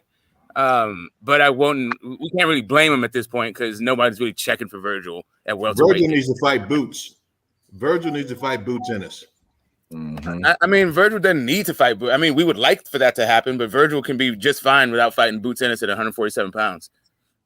The guy I want to see Virgil fight is Stanionis. He they saying that he's petitioning with the WBA to become for him to be the mandatory some shit like that for Stanionis, Virgil, some shit that I read. So maybe he get that fight. I wouldn't mind saying that, but Virgil and Boots definitely. But I think Virgil. Matter of fact, I don't think Virgil said he ain't leaving until he get a title. He don't want to leave 47 until he get a belt. So who you got with Virgil and Boots? Who you got? I think respectfully, man, I like Virgil, but I think Boots would do him bad. I think Boots gonna whoop that head, man. Yeah, that head from corner, from post to post. Yeah, I don't think that fight is even. I don't think that fight is going to happen anytime soon. Me neither, because they said it. 48 months. Yeah. My bad. What fight ain't gonna happen? Boots and Virgil. That's not gonna happen anytime soon. Yeah, right? That's probably a 54 or a 60 fight, right? It's not gonna be a 47. Boots don't have a problem with it. He already said that. Boots has said he don't have a problem with anybody. Boots said he don't have a problem with anybody. Boots, and everybody thinks. I mean, some people think Boots beats everybody at 147 too. I mean, I'm not of that opinion, but yeah, Boots definitely is saying the right things. Who does he lose to at 47 though? I think he loses to the current champions. They don't even count, bro. That's all I'm saying. But I'm just saying to hear Boots. All I'm saying is to hear Boots tell it, he beats both of them, right? That's all my only point. Like Boots says he beats Virgil, yes. Boots says he beats Spence, yes. Boots thinks he can beat everybody. That's what you want your fighter to say. But when it comes right down to it, Virgil probably fights the Stanionis, right? Mm-hmm. And I mean, I think he beats Stanionis. Mm-hmm. I think so too. He better. He better. Honestly, what's up, big dog? I'm chilling, bro. Chilling. Shout out to the panel. What's good, bro? Everybody in the chat, what's good? What up? So, bro. The Cowboys. I can't stand the fucking Cowboys. I'm sorry, that shit. See how you do then when I take your show left. If I check your show live and start talking about shit, you're gonna be mad and shit. Don't do that, bro. Yeah. Hey, listen. I'm coming to hijack your show pretty soon. Don't worry about it. I can't even talk though. My team fucking sucks. We not going nowhere. Who your team? I can't even say my team right without feeling bad. Like Man, dude, look, I get embarrassed. Nigga. What team you talking about? What team? Carolina Panthers. Don't laugh. Don't laugh. Don't laugh. I just want to know where the Shakur Stevenson fans at, bro. I'm here. I'm We're here. We I'm here. definitely here. What you guys think about my Chiefs? I don't like them either. What you? Oh no, are you a Chiefs fan before Patrick Mahomes or after? I was born and raised in Kansas City. All right, so yes, then yes, they're your Chiefs. Yeah. I got a lot of bandwagon shit going on right now because of Mahomes. Yeah, I think that's the announcement. You can talk about Derek Thomas and Priest Holmes and Priest and all that. His Holmes is that nigga. I ain't gonna lie. Hey, real quick though, Shakur Stevenson, man. I don't know why he didn't. He was only like a pound, right? He could have. I think he'll do the hour shit. He'll be back in an hour. Pound and something. No, not just a pound. He was damn near 2 pounds. He was 1.6 pounds, bro. That's a lot. I think we all know what the announcement gonna be then. He could take a dump. He could take a dump too. For when he already cut all that weight, that ain't water weight, bro. I get what I'm saying. 1.6 pounds is a lot. He probably about to get stripped. I think we know what that announcement. He got an hour to make it though. Knockout. He got an hour to make it. He had 2 hours, and usually they say that he gonna come. That people gonna come back. If they didn't announce it at the weigh-in, which is kind of weird. They usually say he'll have 2 hours. They'll say that shit at the weigh-in. That was kind of weird. So it seems like they were already told he wasn't even gonna try to make weight. And then I ain't seen no news or nothing about him coming back on the scales at all, bro. Like, is this 130 or 135? It's a 130. Well, first they brought the screen up like he was gonna like strip right there, but then it sounds like it's just too much weight. So they just said like forget it. They'll just like wrap this thing up and move it along. It seemed to be very impromptu. I don't know why they were so unprepared for it if my man is that much overweight. But he hopped on the scale hella fast though, like he was ready to go though. Excited. Here's the thing, man. 2 things. The dude, he's a growing young man. I mean, the bottom line is, man, that 130 pounds, that's hard. That's one thing for growing a young man like that. How old is Shakur? 25. Oh 25. Yeah, it might be he's 25, man. So he's filling in. 25, right? Yeah, he's filling in. He's getting his man strength now. So it's hard to maintain 130 pounds, with our bone structure, with black men's bone structure at 25 years old. So that's one thing. The other thing is, he got that home cooking. He's at the house, isn't he? Is he in New Jersey now? He's going to fight in New Jersey, right? So he's at the house with that home cooking, man. So it's not easy to it's not hard to put on a pound. If you have a good home cooked meals, at 147. When I look at Shakur, he looks like he walks around naturally at 147 pounds. That's how big the kid is, in my honest opinion. He might walk around a little bit. All right. So the question is, when Tank misses weight, how come it's all these stories immediately about how he's disciplined? He got 1 foot in the street. But when Shakur misses weight, there's no talk about his discipline at all. It's just like he's fighting at home, and because we see Tank Davis, all of his what's the word? We see what he does. Like he's in the club, like he's doing all of that. That's why. Like you don't see that with Shakur. Yeah, Shakur's at the house, man. I think we just know what the announcement gonna be after the fight. That's the way I see it, especially if he ain't even attempt to lose the weight. I think that'd be the smart thing to do. You know what? 9 times out of 10, man, he ready to move up anyway. I think that's why I said that. I think it don't excuse it at all. It don't excuse it. It don't, because I was just up here when I seen it, so it wasn't like I was just sitting. Because I damn sure report on it. That's my guy, but you still got to make weight. I don't give a damn what the announcement going to be. You still got to make weight. Done, you probably at his age and his bone structure, making 130 is probably depleting him to the point where it's not healthy anyway, man. You can look at the dude's face. I was looking at his face the other day, and man, his face is swollen, dude.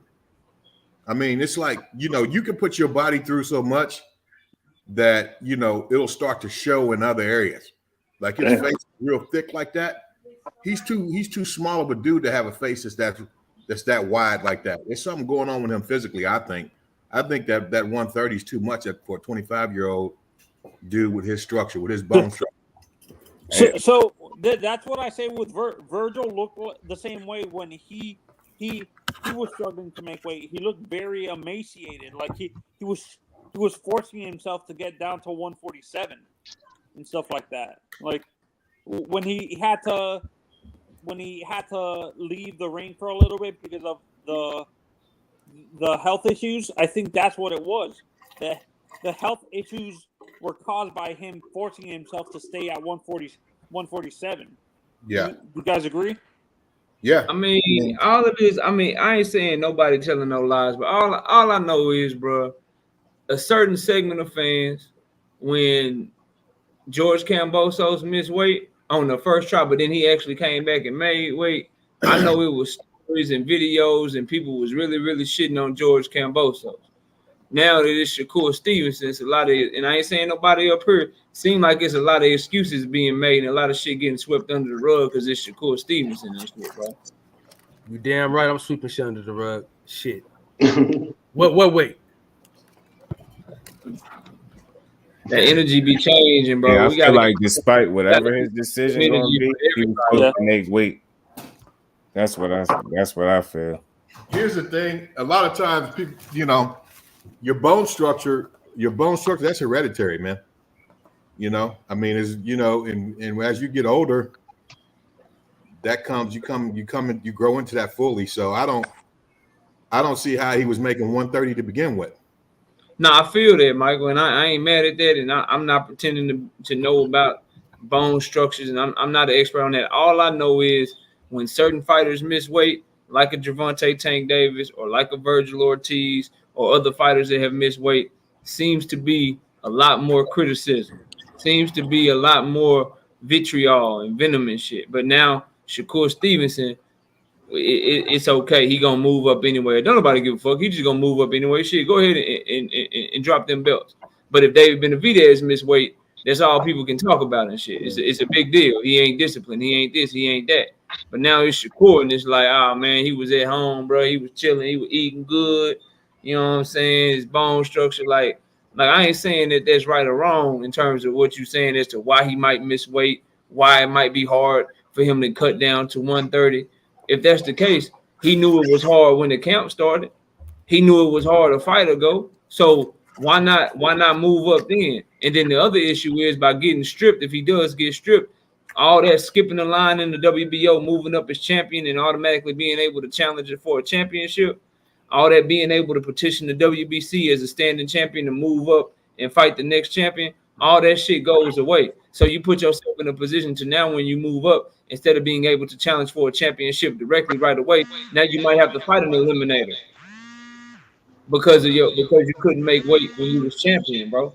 So it can have ramifications outside of just it being no big deal and he gonna beat Robson Conceição ass anyway, bro.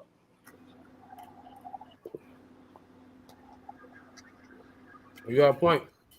But if anybody know me, I'm a biased motherfucker. So Nah, not me. I call it out. I call that shit out. That shit shocked me. 1.6, yeah. Not a couple. No, we talking about 1 point. That's close to 2 pounds. Salute to the panel, bro. I got a question though. Is the fight tomorrow? Why is the weigh-in today? I'm confused. Yeah, it's tomorrow. Shout out to you, X. Yeah, Top Rank card is tomorrow, bro. Oh, I thought it was on Saturday. Oh, okay. That's I was saying Shakur needs to get his weight up, but I wasn't talking about being overweight. I was just saying like he needs to build his profile. So he's not fighting on Friday night. Smoke stupid, bro.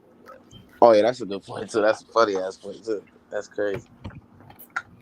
Yeah, I mean, I was shocked. 1.6 pounds over. Damn, that's crazy. I don't even know what to say about that. Shocked the hell out of me. I do agree with that. I'm still sitting here like, how the fuck he do allow that?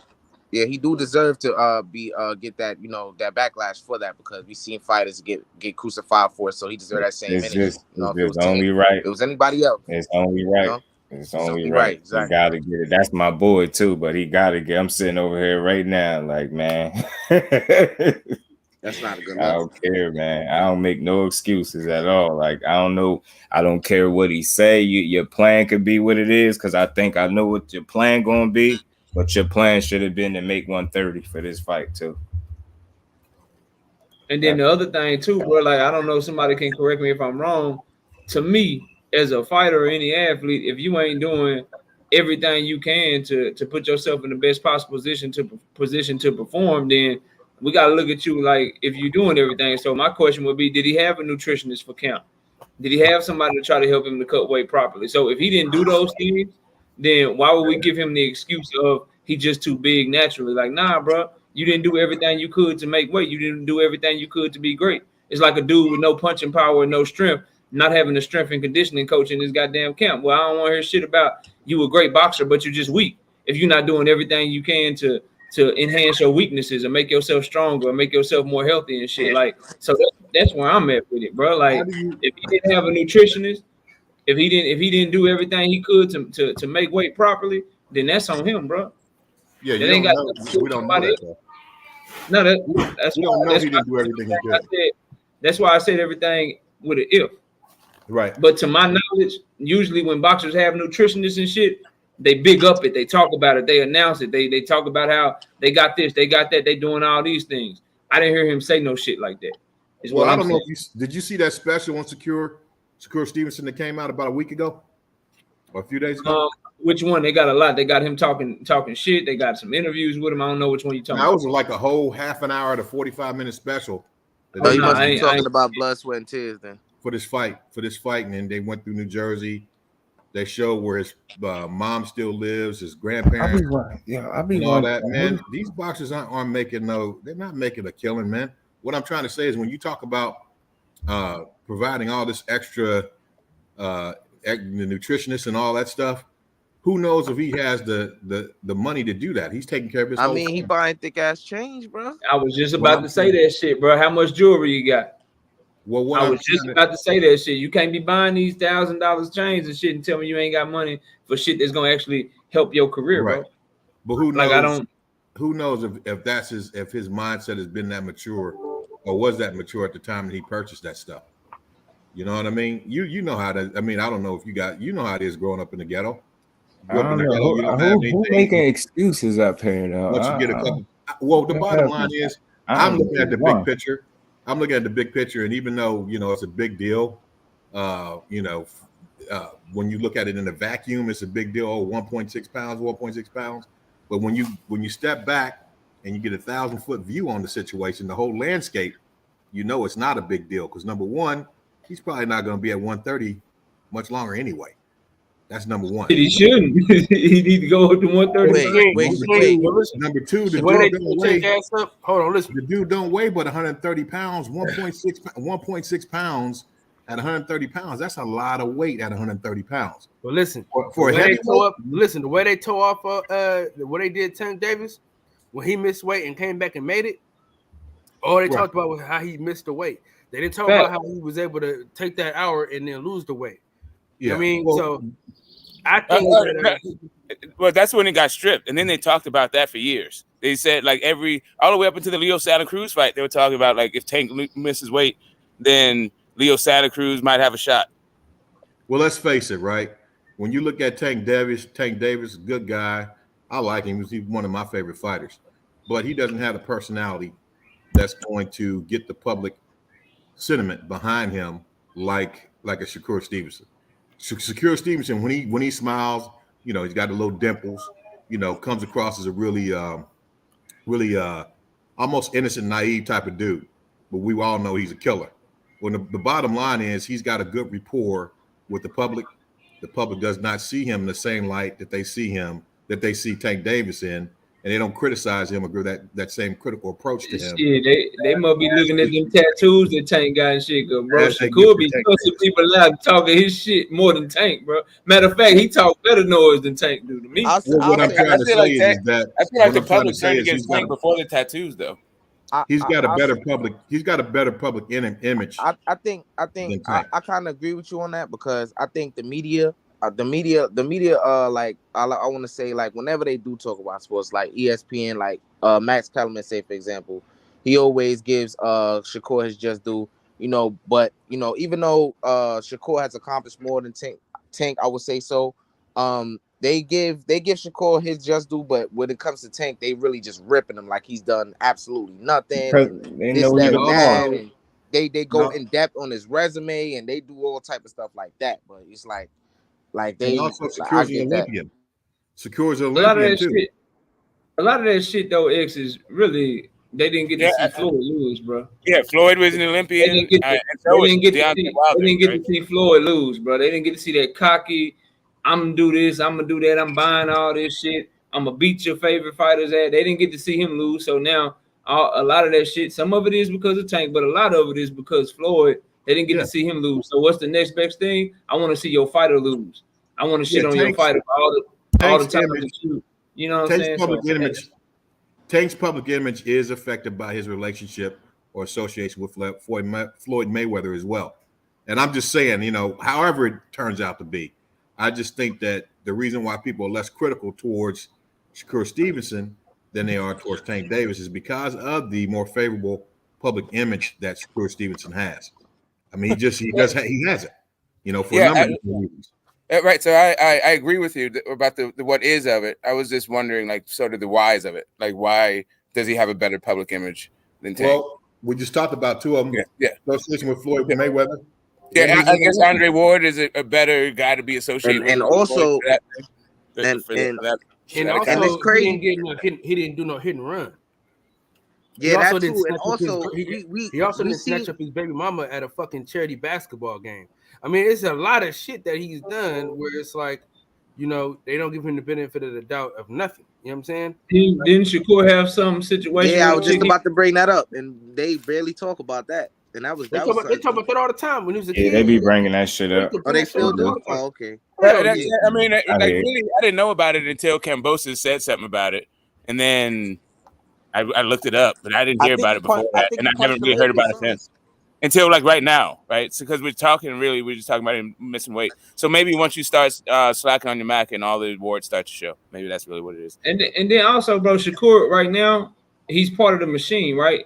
Tank is still part of that Mayweather. We broke the bank. We kind of found the cheat code. We went around the old powers in boxing and shit. And so Tank Davis is part of that, as is Devin Haney, which is why they kind of get the slack that they get. Whereas Shakur Stevenson signed the Top Rank, Olympian, went straight to Top Rank like Oscar De La Hoya and Floyd did at first and all that shit. So he's still part of the machine. So he has more of the machine of boxing kind of backing him and covering up his shit. But just wait. Let Shakur go independent. Let Shakur say, I'm tired of Top Rank, the same way that we're witnessing with what's going on with Terrence Crawford right now. Let him do that. Let him say, you know what? You ain't getting me fights. I'm finna move on. I'm finna do this. And then watch how shit turn on him so quick, bro. But great insight. That's great insight. Yep. That's great. Yeah, that shit crazy. They gonna start talking about how Valdez wasn't that good, and Jamel, watch, I see it. I already see the play. Yeah, all of a sudden Jamel Herring gonna be past it. He gonna be trash. Yep. Valdez gonna be a brawler with no boxing skills. Conceição gonna be a trash foreign fighter that ain't never fought nobody and lost his biggest step up in Valdez. They ain't gonna talk about how he probably really beat Valdez. You watch, bro. I done seen this shit before, man. A lot of times.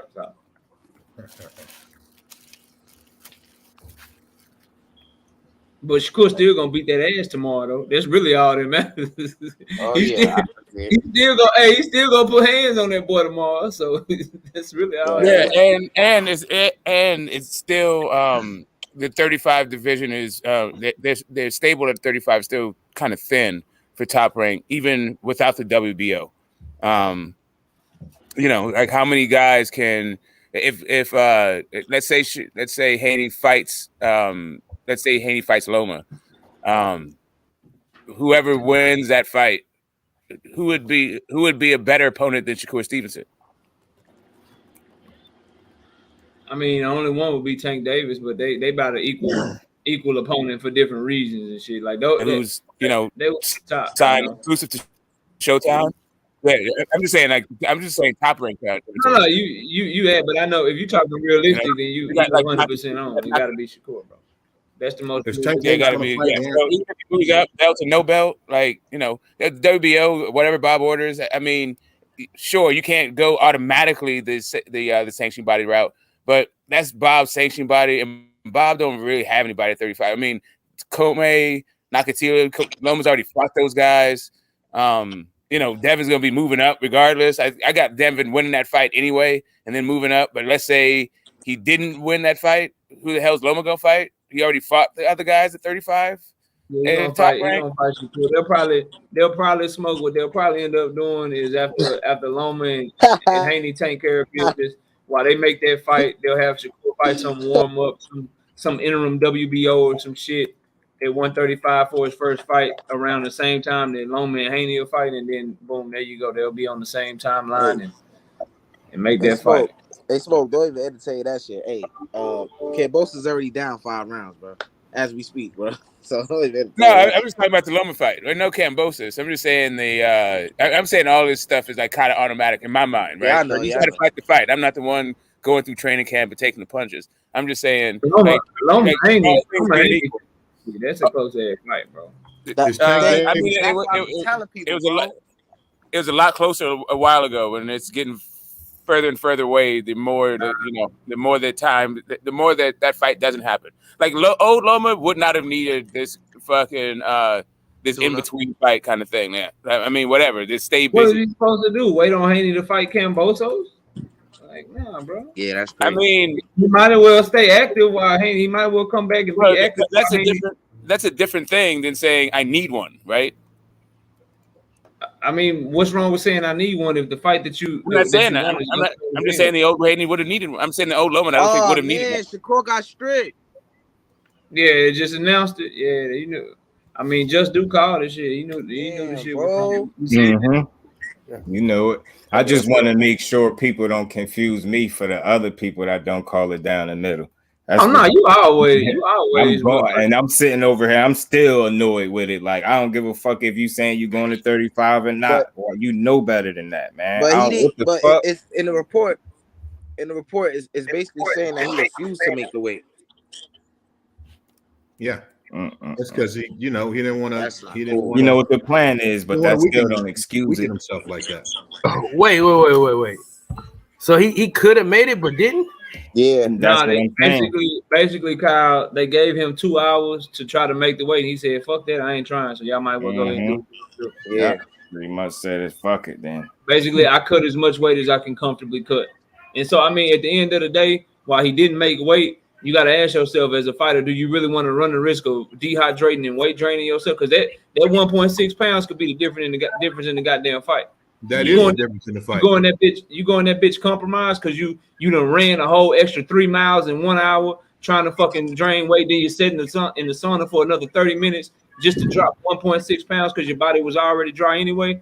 It don't matter how much you rehydrate. You do that shit, bro. If you go in that bitch dehydrated, you gonna fuck up. You gonna fuck around and get caught with some shit that you usually walk through and get put in your ass, bro. Talk about a knockout. That weight fluctuation is a fact. He made a bitch like shit. I can't comfortably do this shit. I cut as much as I can to where I can still go in and feel like I'm gonna beat your ass. At the end of the day, getting stripped is a big deal. Missing weight is a big deal. But the biggest deal is if you go in that bitch and get your ass with it. Facts. Hey, I'm just the amateur, but I ain't never missed weight, man. I pride myself on that, bro. I pride myself on making weight, bro, for real. Especially if you popping off the mouth at all these. How you saying you're better than all these other fighters, man? Nah, don't rest on your laurels. Don't believe your own hype. You got to put in the work, especially when you're young. You're developing bad habits. Well, here's the thing. I understand what all you guys are saying, man. I understand what all you guys are saying, but I'm gonna give the softer, gentler approach to gentler approach to this. The dude's at home, man. He's 25 years old. Nah. You're not about to do that. I'm gentle with my son. He's not going to stay at 130. Let him cook. Let him cook, man. He's not going to stay at 130. We all know that. He's going up to 135. Just like you mentioned, dropping 1.6 pounds at 130 pounds, that could be the difference in the fight. When you have to drop it under drastic conditions that he's facing now. So he did the right thing by just relinquishing his title, and then go in there and handle business tomorrow. Taking a loss, that would definitely be a career damaging. Wow. Hands down, that's one of my favorite fighters, but I'm on his ass.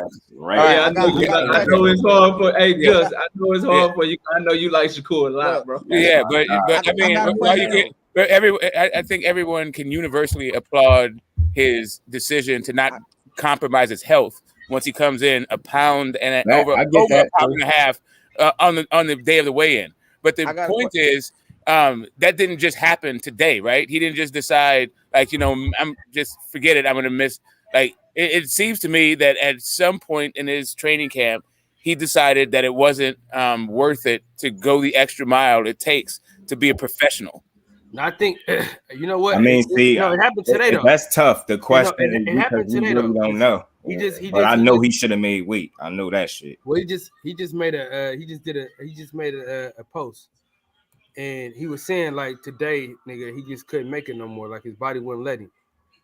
He said, what happened was he did what he usually do. Like, see, I ain't gonna go as far as Smoke. He probably did what he usually do when he was 24, 23 and a half. Whenever he came to 130, I think he'd been in 130 like maybe 3, maybe 4 fights or whatever.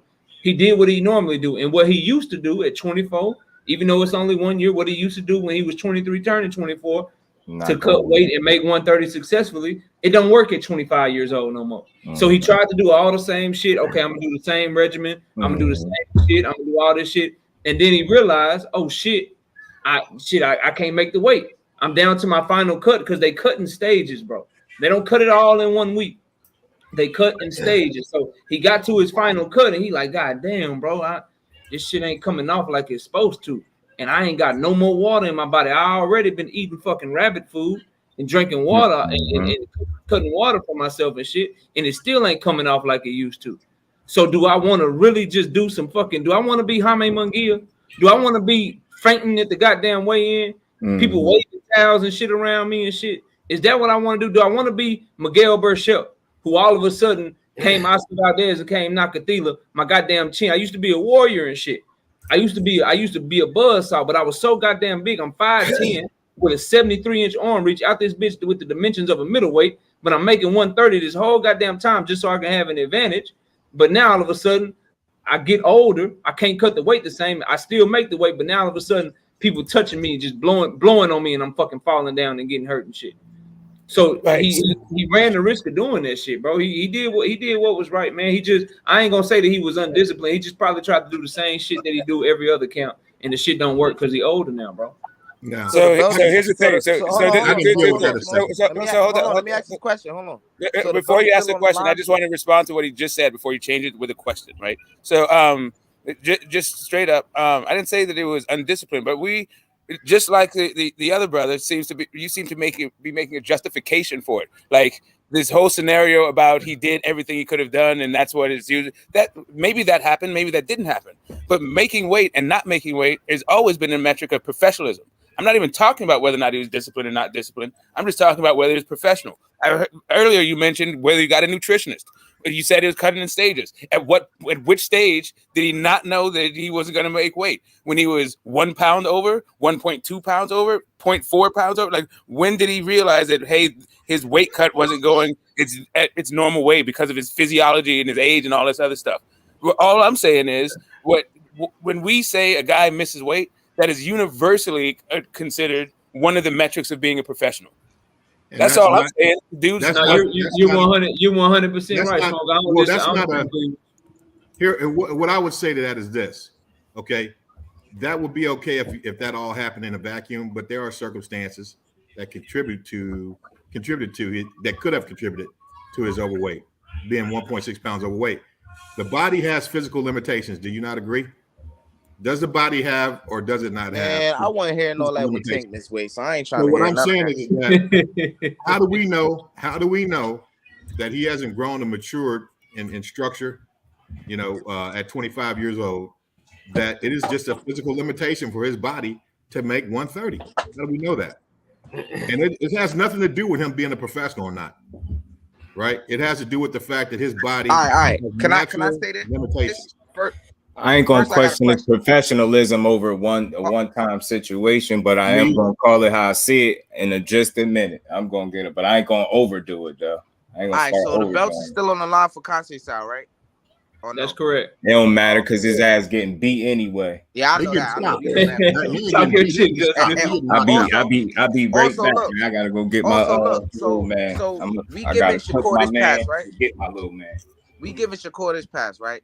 He didn't even attempt to make the weight, right? I ain't But giving what him if that no was pass. Tank? What Nah, he if don't that? get no Hold on. pass. Yeah, you Hold are on. giving him a pass. You said you're not questioning Hold on, bro. Let me professionalism, finish so what he I'm is getting saying, a bro. pass. Let me finish what I'm saying, bro. What I'm saying is he didn't even attempt to make the weight, right?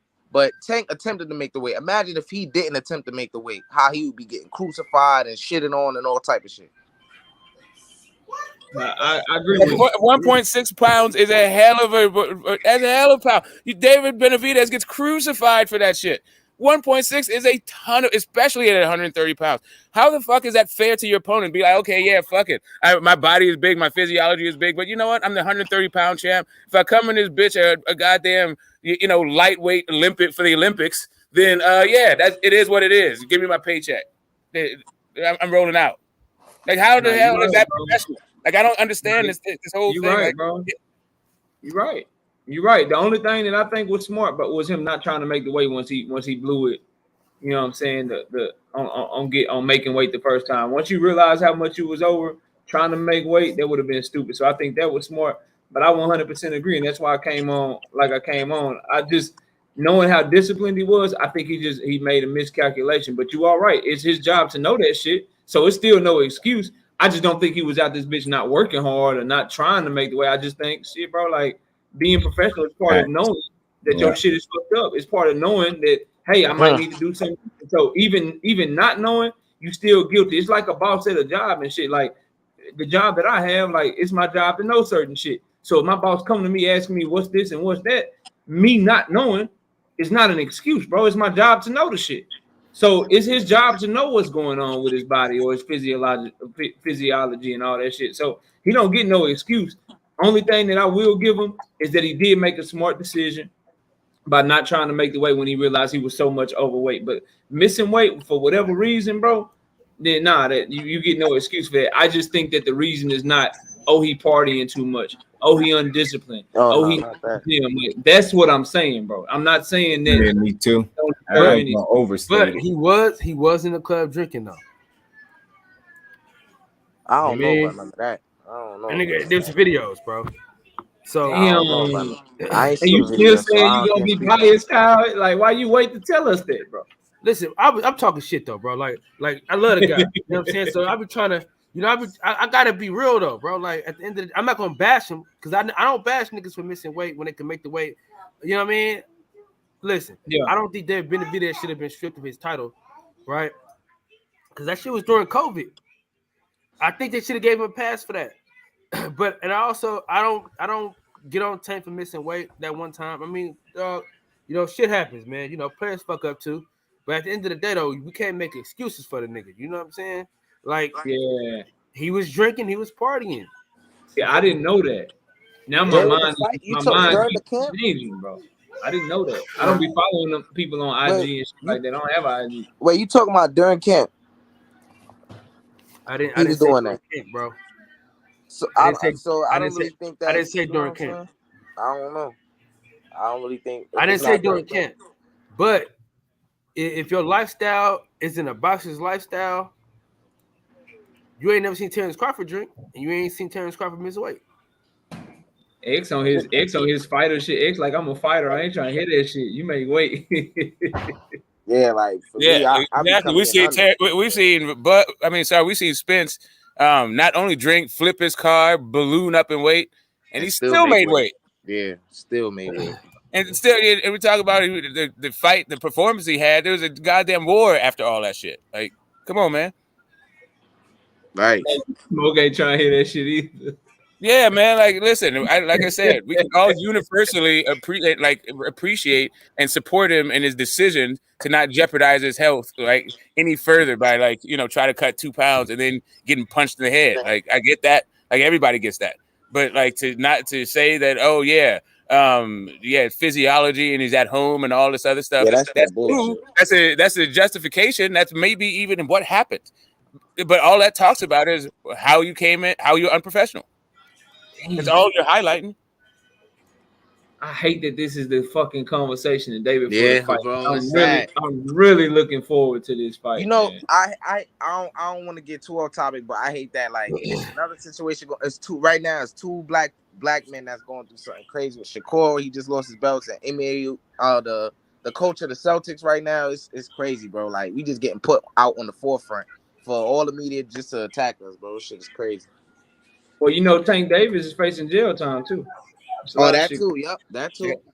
But shit, I'm just telling you, I was the first one to start throwing dirt on Scambosis for missing weight, and he was not a 1.6 pounds over.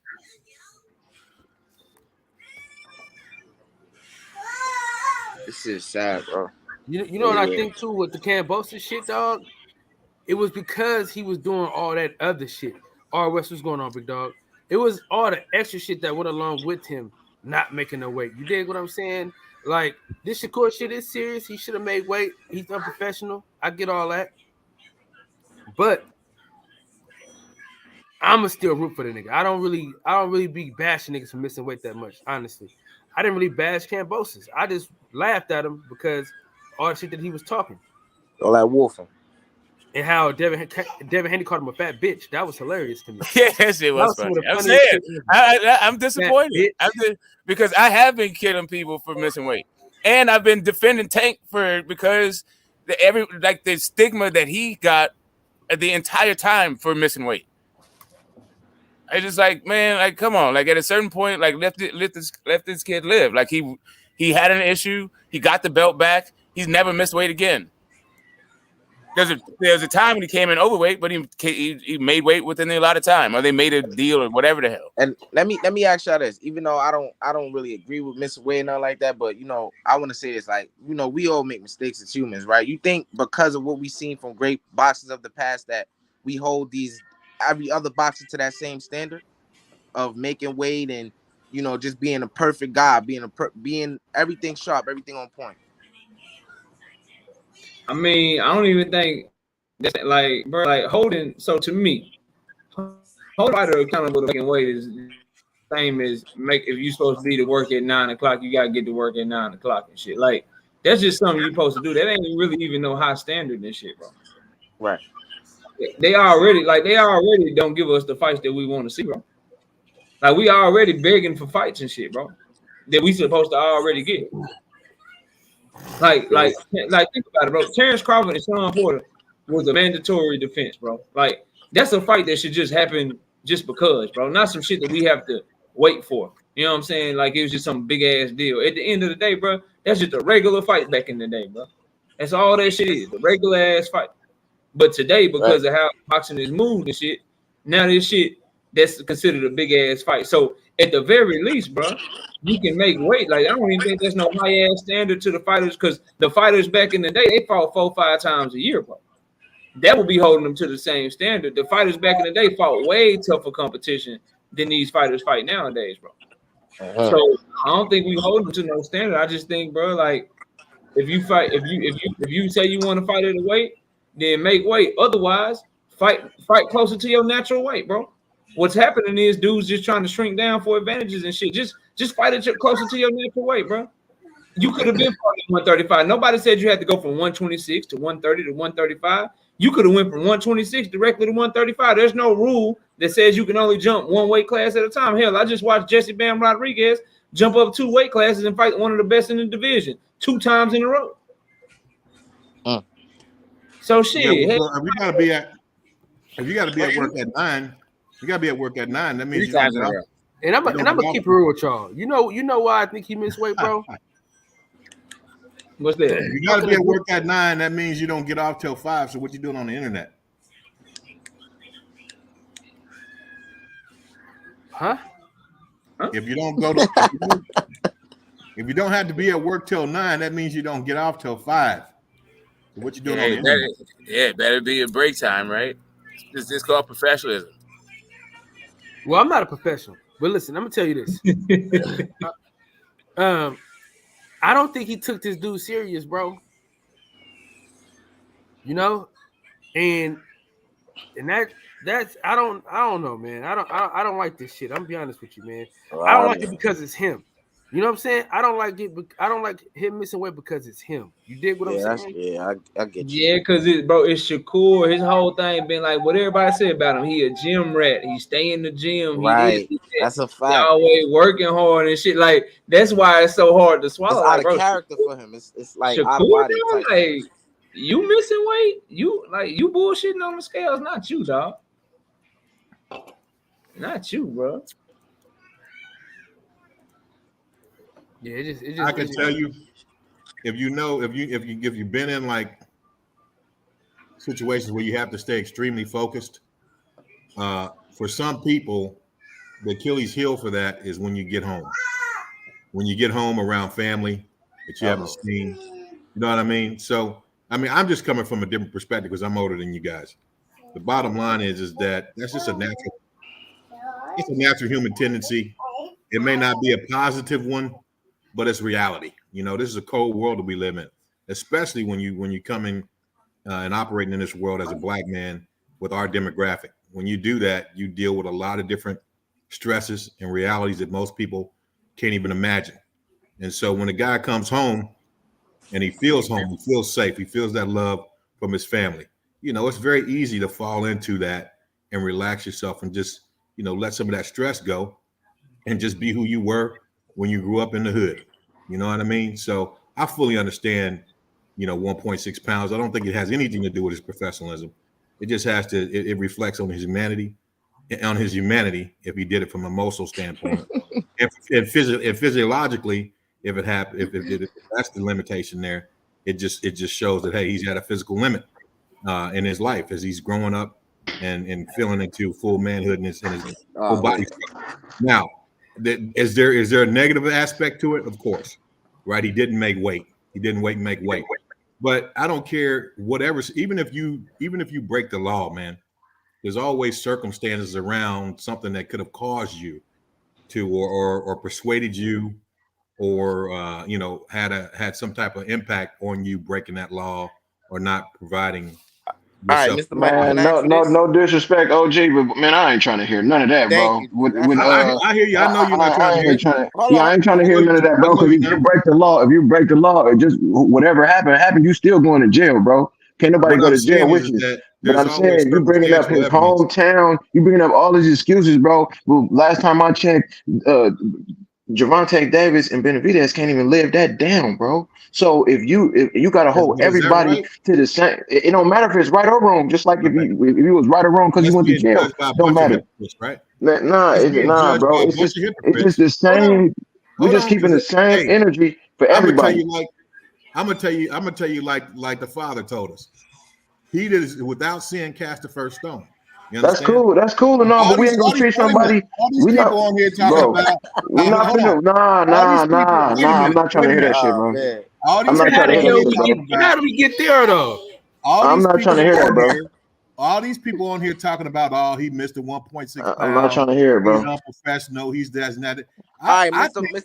I ain't calling him no names at all. All I'm saying is Tank and Benavidez get slandered. They bring that up every single time their name come up. Every single time they have a fight. Every single time they talk about championship. Every single time Benavidez talk about Canelo. Every single time Tank talk about anybody. Oh, well, you ain't even disciplined. You missed the weight and you got stripped and all that. So it's the same thing for him, man. I'm not trying to hear no hometown shit. I'm not trying to hear none of that shit, bro. By a bunch of hypocrites. Because at the end of the day, you can call it what you want. It's the same energy. On this panel, you can call it the same. It's called the same energy, bro.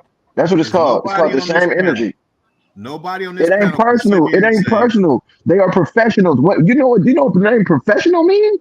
You know what that means?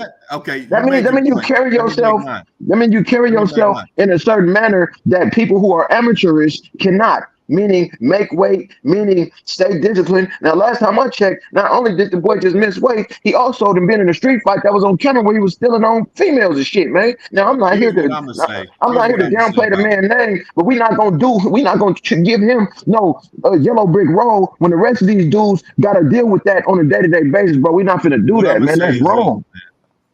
There's nobody on this panel that has not made a mistake on their job. Man, this ain't got nothing to do with us, bro. This don't have nothing to do with us. The bottom line is to put all this all these. And do you call yourself unprofessional? Man, listen, I done been in jail for shit I ain't even did, bro. That wasn't even for me. But the life is life. As a black man, we know this shit ain't even fair half the time, bro. But you gotta take your licks on the chin. You gotta take your licks on the chin and keep on pushing, man. And that's just what it is, bro. He missed weight. You know what I'm saying? He showed a level of unprofessionalism. He showed a level of undisciplined. And maybe if and I'm not mad at him promoting fights when he run his mouth, but maybe if he didn't run his fucking mouth so much, motherfuckers would try to, you know what I'm saying, give him some type of excuse. But the man stay talking shit. He the new Floyd. He did this, that, and I fuck with him. But at the same time, bro, you miss weight, points seen, money gone. We ain't building you no bridge for that, bro. You fucked up, and you just gonna have to take that and keep on ticking like everybody else did, man. All right, if you're done, let me talk now. If you're done, let me talk now. Go ahead, boss. If you're done, let me talk. Okay. Go ahead, boss. All right. Don't say nothing. Let me talk. You got it. Okay. Now, everyone, there's no one on this panel, absolutely no one on this panel that is not guilty of making a mistake on their job. No one. But when you make a mistake on the job, you don't call yourself not a professional anymore because you made a mistake. I mean, he made a mistake. But all the different, titles or names that people are applying to him now as being unprofessional, not this, not that. I mean, that's hypocritical because there's absolutely no one that hasn't made a mistake in their lives or on their jobs before. All of us have. And because of that, you don't call yourself as I'm unprofessional because I made this mistake. No, I made a mistake. I need to correct it the next time. Right. Because there's a number of different reasons why you could have made that mistake. It could have been you didn't know. It could have been the system that you were working on has changed its configuration the last time you worked on it. The procedures have changed and you didn't really know that there was a change in procedure. It could be a number of different things. We talked about how he's growing in his body, in his physical body. 25 years old, he could just be changing bone structure, his body structure. He's maturing. So when that happens, you can't do the same thing. Someone mentioned that. You can't do the same thing you did to prepare for your fight when you were 23. You got to do something different. Maybe he didn't realize that until it was too late. So what I'm saying is when you go to these extreme places and start calling the guy unprofessional and somehow applying negative connotations to his approach to the fight game or to his profession, I don't think that that's fair. I think that's hypocritical. Okay, first of all, bro, I said he showed a level of unprofessionalism. Second of all, I think it's a guy by the name of Errol Spence, while we talking about people growing into weights, who have been at the same weight class his whole career and is still have never missed weight. You know what I'm saying? So that shows a level of professionalism and a level of discipline, regardless to the circumstance. Now, as a black man in America, since we going there about people in their personal lives, we know that 75% of the time, life ain't even gonna be fair. I got 3 sons, and I'm teaching them right now about how to take shit on the chin and not make excuses for your mishaps, man. So at the end of the day, when we bring up all of this stuff. Nah, and I respect you, man. Don't take my passion as disrespect, man. I respect all my elders, my OGs, man. I listen to y'all and get game from y'all. But what I'm saying is this: when it comes to Shakur Stevenson and everything you just brought up, for us, maybe this, maybe that, I don't remember all of those things for Benavidez. I don't remember all of those things for Gervonta Davis, bro. Them two in particular. You know what I'm saying? Nobody said maybe Benavidez didn't grow up the right way. Nobody said, man, maybe Tank is getting a little older and his body is filling out. I don't remember nobody saying these things. I just remember it being kind of black and white, like, all right, you messed up and that's just it. You know what I'm saying? And neither one of them has pretty much either came with excuses or nothing. They just took it on the chin, and that's what he gonna have to do. But in closing, I'm gonna say this: people have a misconception of failure. Okay, failure, if it don't kill you, it make you almost a superhuman, depending on the severity. So I believe this is not only a time where he's gonna have to accept a mistake. This is gonna make him a better person and a better overall fighter. I think so too. Yeah, I think so too. Because he'll learn from it. Right. And you know what? For me, I never say anything about it because I didn't normally come on and comment on that sort of stuff when you talk about Benavidez and Tank Davis. But at the same time, you know, I don't think that we are in a position, because we've all made mistakes on our jobs before. A number of different reasons why we could have made them. I mentioned those before.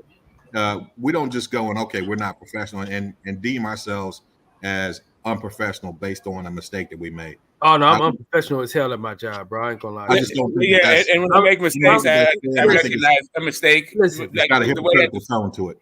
Listen, the way I define a mistake, I don't even understand. Like, what are you mistaken if it's not like breaking some sort of level of service that you say that you're supposed to be? You're supposed to be providing, right?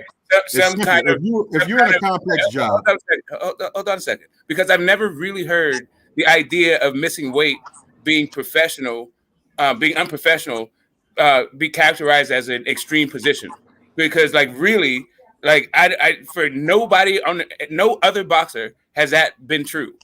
But for some reason, it becomes an extreme position for Shakur Stevenson. But okay, I'm just saying, like, when you say things like makes mistakes, to me, what you're saying is you haven't fulfilled your responsibility on some level. Can I explain to you what I'm trying to say there? What I'm trying to say is this. I'm trying to say whenever you're in a complex environment or a complex job, you could make a mistake and then they may not be on it in intent that you intended to do. For example, you work in you say you work in a plant and you're working on a system, you're trying to operate a system. And that system, it may have changed it may have been changed in configuration. The lineup may have been changed since the last time you operated. The procedures that you use to operate it, they could have changed, right? And you make a mistake based on your lack of knowledge or your lack of knowledge of those changes or things that are different from the last time you operated. The human body is more complex than any machine. The human body is more complex than any machine that we could ever run into or that's man-made. And so just like someone mentioned before, he could have been doing the same routine that he's always done, like when he was 23, 24. But at 25, his body's changed, man. So how did Marvin Hagler, Errol Spence? Oh, my bad. And you know what I'm saying is that when that happens, he could have just miscalculated his training regimen and realized at the last minute that it wasn't going to support his goal of reaching 130. And so that's just a mistake, brother. That's not an implication or reflection on his professionalism. And I think for us to go to those I think it is. Okay, all right. So hold on a second. I want to go next. I just want to. You don't let me finish. You got to smoke. You got to smoke. I'm almost done. Let me finish. What I'm saying, for us to go to that extreme and say that those are direct implications or reflections of his professionalism, it's hypocritical because we've all made those mistakes. We all have. Okay. So, right. And if you go and make those extreme comments about him, it just for me, it sounds like a hypocrite. Okay. Right. So, right. You called me a hypocrite like 4 times. Right. I got it. You think it's hypocritical. We've covered this area. Right. All I'm talking about, right, to keep within your analogy, if it is your responsibility to keep up with the latest technology and then you don't, and then you make a mistake based on the fact that you didn't keep up with your responsibilities, then that is unprofessional. It could have been you didn't. It could have been Can I say something? Y'all, I've been quiet for a minute. Go ahead, knockout.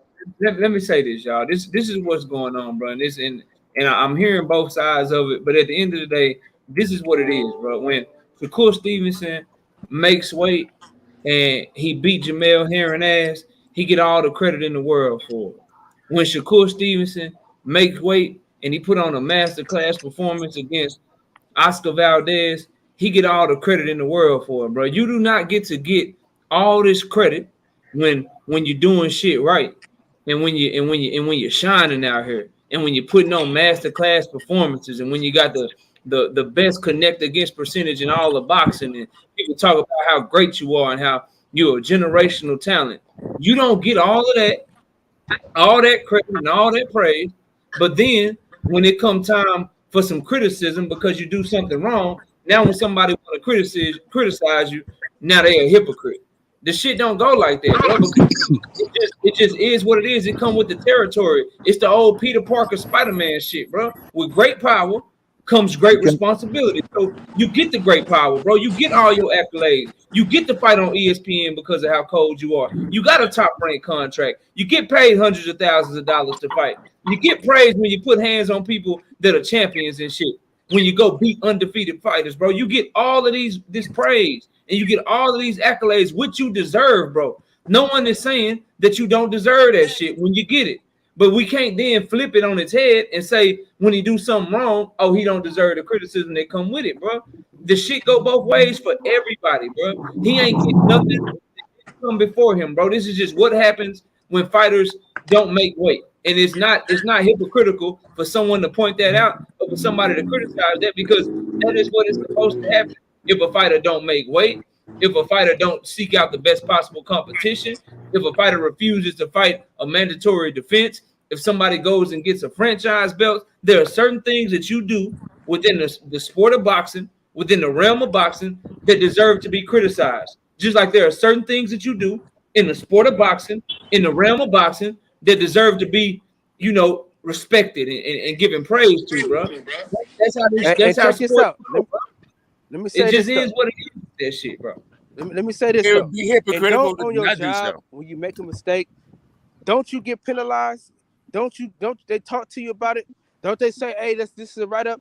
No matter if you make the mistake on accident or not, don't you get in trouble for making a mistake on the job? Yes. So you do have to keep a level of professionalism. Man. Hey, can I go next? Can I go next? Can I go next? Ah, shit. Oh, shit. Here we go. Go ahead, JFL. Go ahead, man. Well, yeah, I appreciate y'all. I'm back in the chat. I just had to speak my piece. I'm back in the chat, y'all. Who back in the chat? This is me, Kyle. This is Nardi. I gotta go get my son, but I'm in the chat though. All right, big dog. We'll see you. We'll see you at 6. Yes, sir. Go ahead, JFL. Go ahead, man. Take us on this trip.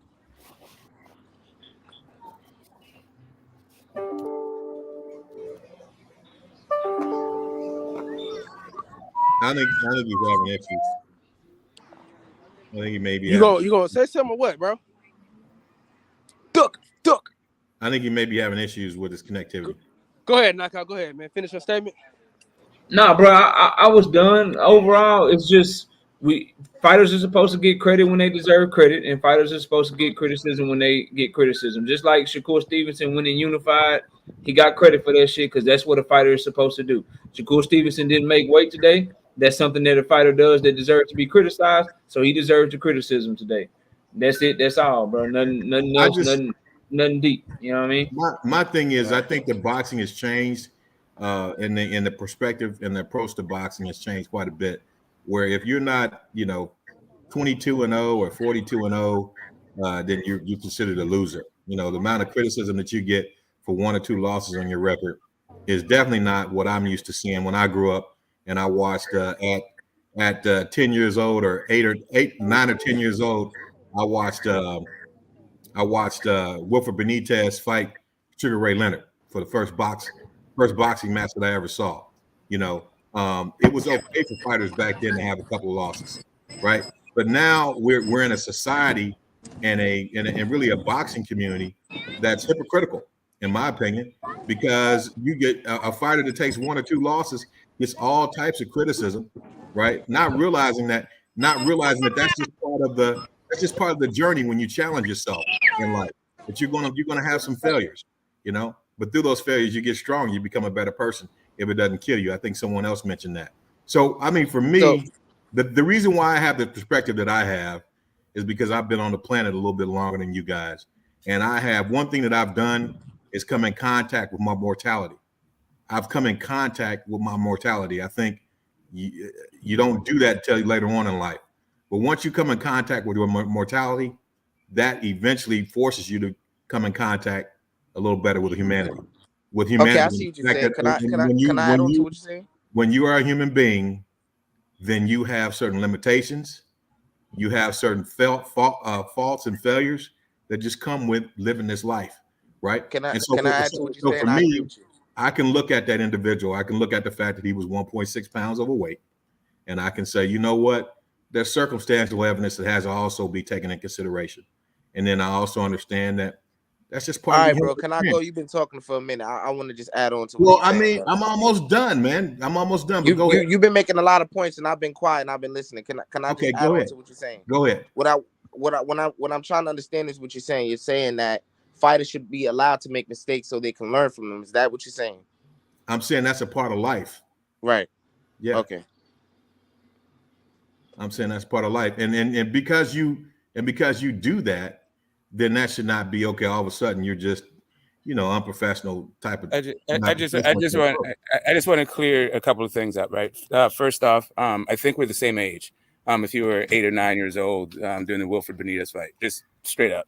Okay. Then the other part of it is if we criticize every other fighter for doing this thing, but we don't criticize Shakur Stevenson for doing the exact same thing in the exact same manner, then that would be hypocritical, like by definition.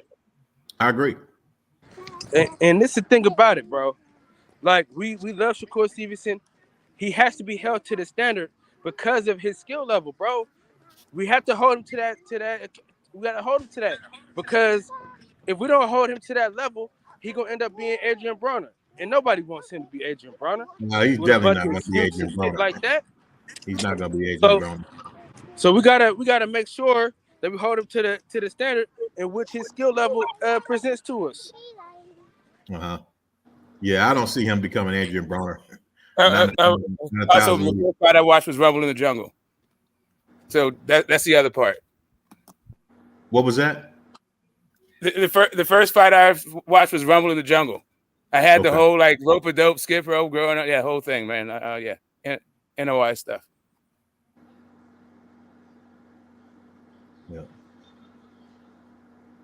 Yeah. So anyway, I'm able to look at the fact that he didn't make the weight for at 1.6 pounds and say that he's still a professional in my book. And and I don't hold that against him because I understand that it could be circumstances that were really beyond his control, just based on his physiological limitations at this particular time in his life. And so you got to do the things that keep you healthy and keep you alive. And if move up then. Yeah, and that's a mistake that I would think that.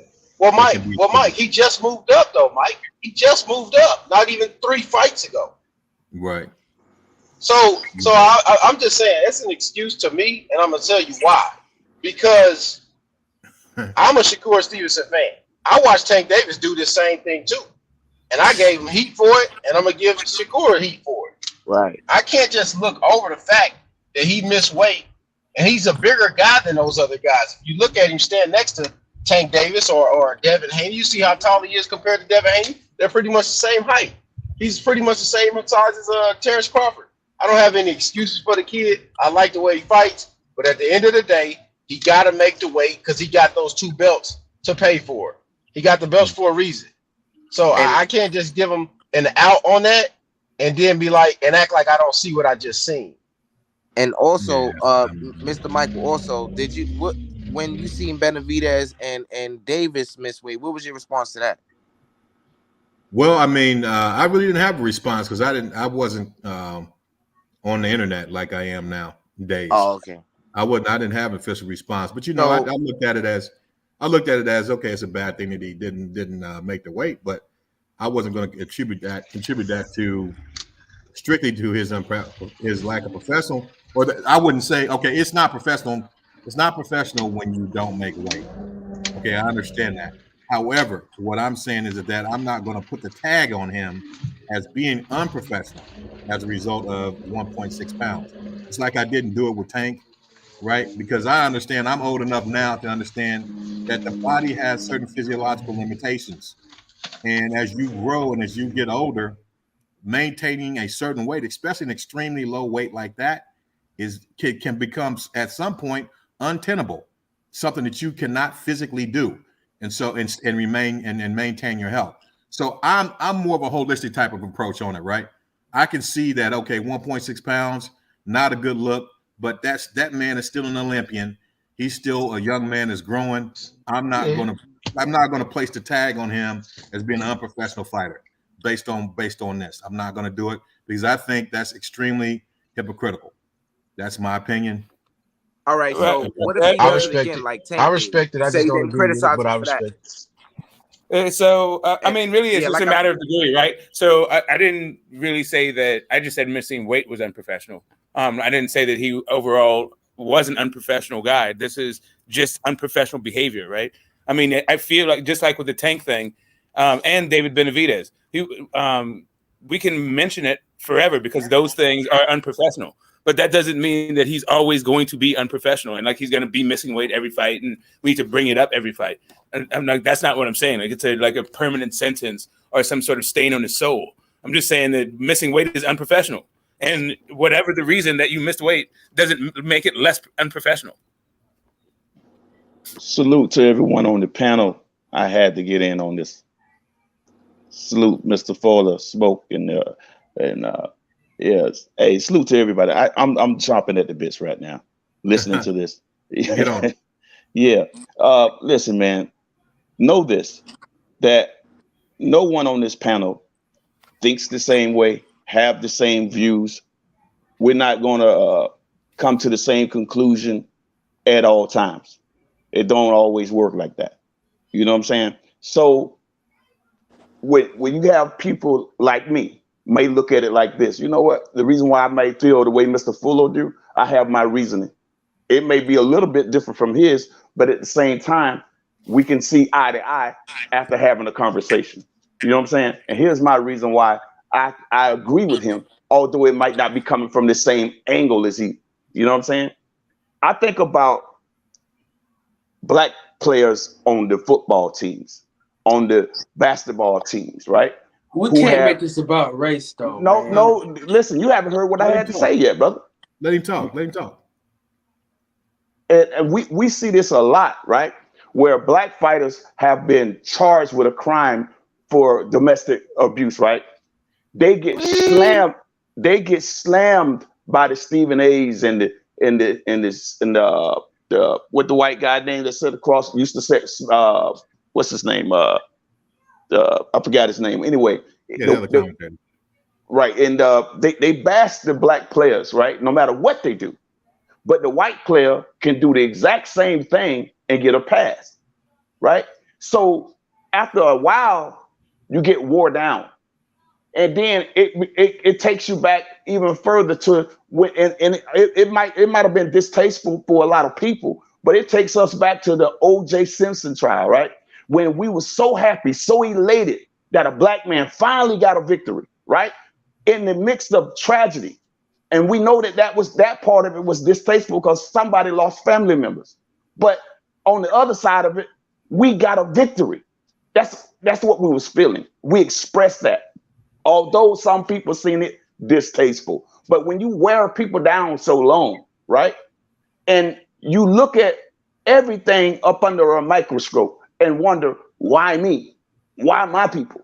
Why we don't get a pass, right? And then you think about Shakur Stevenson. He has a team around him. He cannot be singled out in this when he had a team around him who is supposed to help guide him. So I cannot look at him singly and point the finger and say he's unprofessional. What about his team? Right? It's more than just him. There's people that's around him that's responsible for him. So it's bigger than just Shakur. And 5, man, I love you. You know I do. Yes, sir. Go ahead. But this is fucking ridiculous, man. It's ridiculous, man. Okay. Come on, Deacon. Come on, man. You gotta blame the fighter, man. He's the one fighting. He's the one putting his life on the line.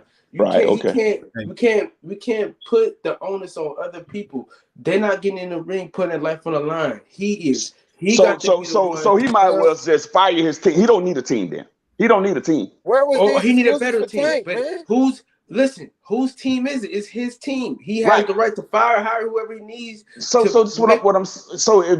then in effect you are agreeing with me.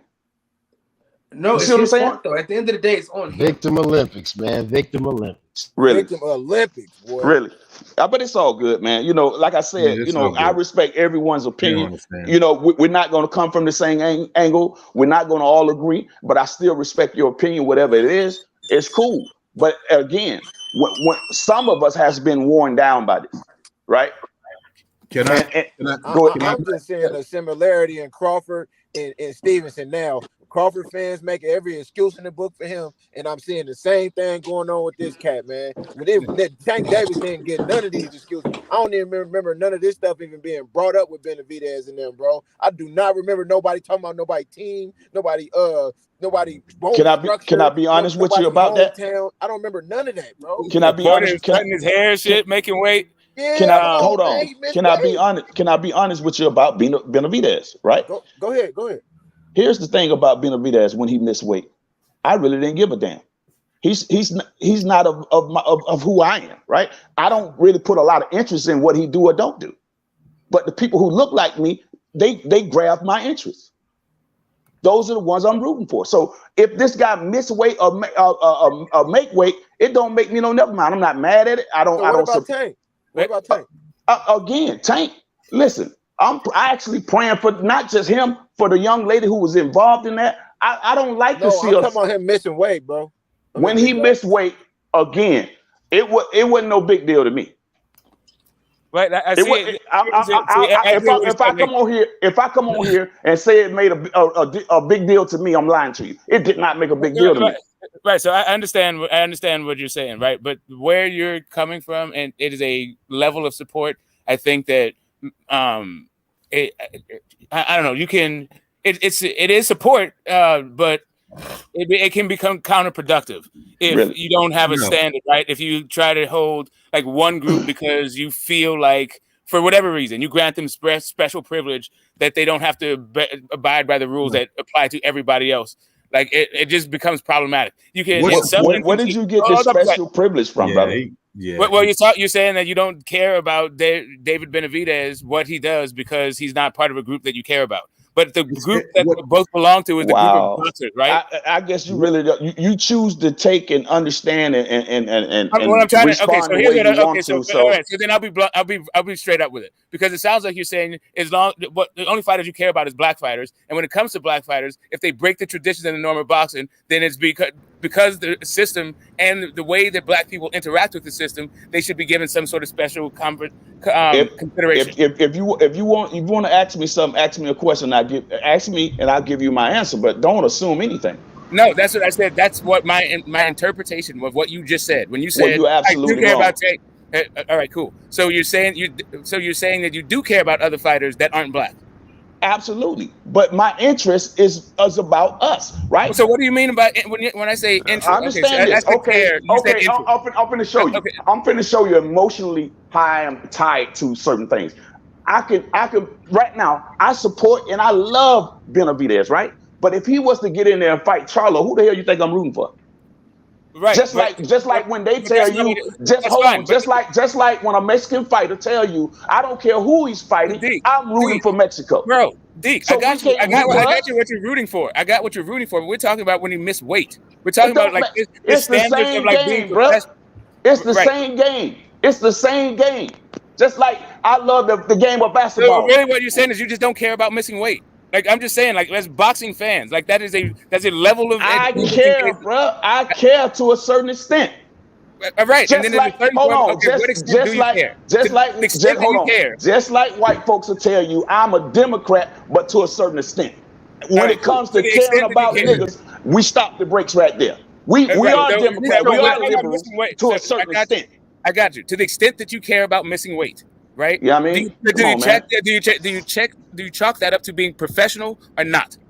Again, you have to be professional in a game where you got to there make we weight. go. Hold on. Yeah. So I was listen. I'm not saying I don't respect that, but I'm listening at the conversation, and the conversation I'm telling you is when it comes to you bringing up not just you per se, but folks have been saying, well, what about Benavidez? What about this? Well, I don't give a damn. When we talking about right now, we're talking about Shakur Stevenson, and I'm saying that brother did something that he needs to correct, right? So they gonna work on that. If they gonna stay in the game of boxing, they got to. And I'm not gonna throw him under the bus because of some incident that people are ready to just cut his head off because he missed weight. How many times have you ever missed weight? How many times do you have to miss weight before you cut the No, head that's off? not what I asked you, brother. I say how many times One has time. he? One time. So what the hell the deal is here, man? He missed weight. Dog, Diggy, what's up? Come on, That's man. what the Come big on, deal man. is. All we're What's talking up? about is thing. Like, how many times do you have to hit a woman before you say, "Hey, you know what? You shouldn't hit a woman." Like, what? How many times do you have to do the offense? It depends on why you hit her. Smoke. Hold on, Let me say real quick. something. Hey, Smoke. Real Let me quick, say let me say one thing. something. Let me say one thing. There's a lot of good reasons to one hit thing. bitches. Hold on. I need to say one thing. Hey, Freddie, man, hop on the panel. We put the link back in the chat. Go ahead. Hey, let me say something to Smoke and my brother Mike and the rest of the brothers on the panel real quick. And I'm gonna say something that I noticed, but I don't say anything. This is what pulled me off the shop, right? And I do this out of respect and love for my people.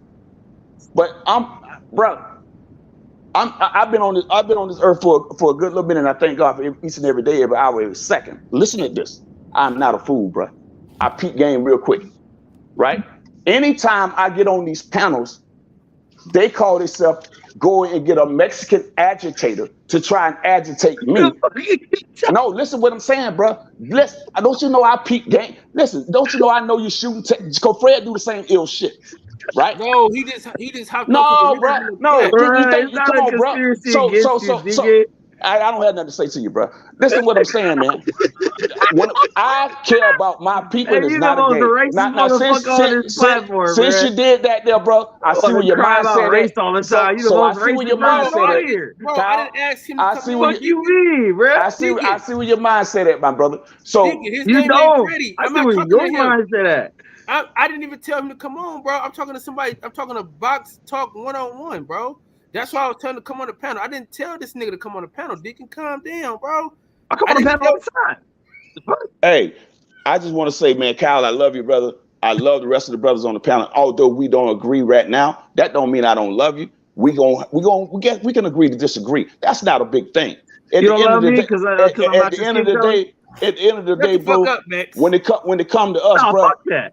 when it come to us, bro, I would do whatever it take for one of y'all. And you don't have to But believe not for me.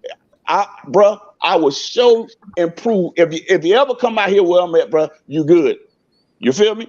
And y'all won't have to spend a dime. You don't have to worry about how you're gonna do this, do that, bro. That's my love for y'all. When it comes to my people, bro, I show love, bro, and I would I give you my last. But I gotta go get a hotel, Deacon. I gotta go get a hotel. Peace and love, family. Hell yeah. Peace Hold and love. on. Hey, Deacon, don't go. Deacon, Deacon, don't go. Better. Hey, What's Deacon, good, Your parents family? failed you. Hey, Deacon, drop your Your number in parents the chat, failed bro. you. Hey, Deacon, Okay, drop your number in Deacon. the chat. I want to holler. I'm gonna do that now, Mike. I'm gonna do that now, Mike. Fuck, man. I want Detroit, you might be a to. little too light, Detroit. You might be a little too light. You borderline. You might not even be black enough. Drop your number in the private chat, Deacon. Yes, sir. I'm darker than you, Detroit. The fuck going on, dog? Hey, you gotta have this much melanin for Deacon to give a fuck about you. Hey, here's what if we can appreciate it, bro. Yes, sir. If we can talk for a second, man. You're on mute. I think what Deacon is getting to, and what a lot of guys are missing, is that the type of support that he has is a mature support, right?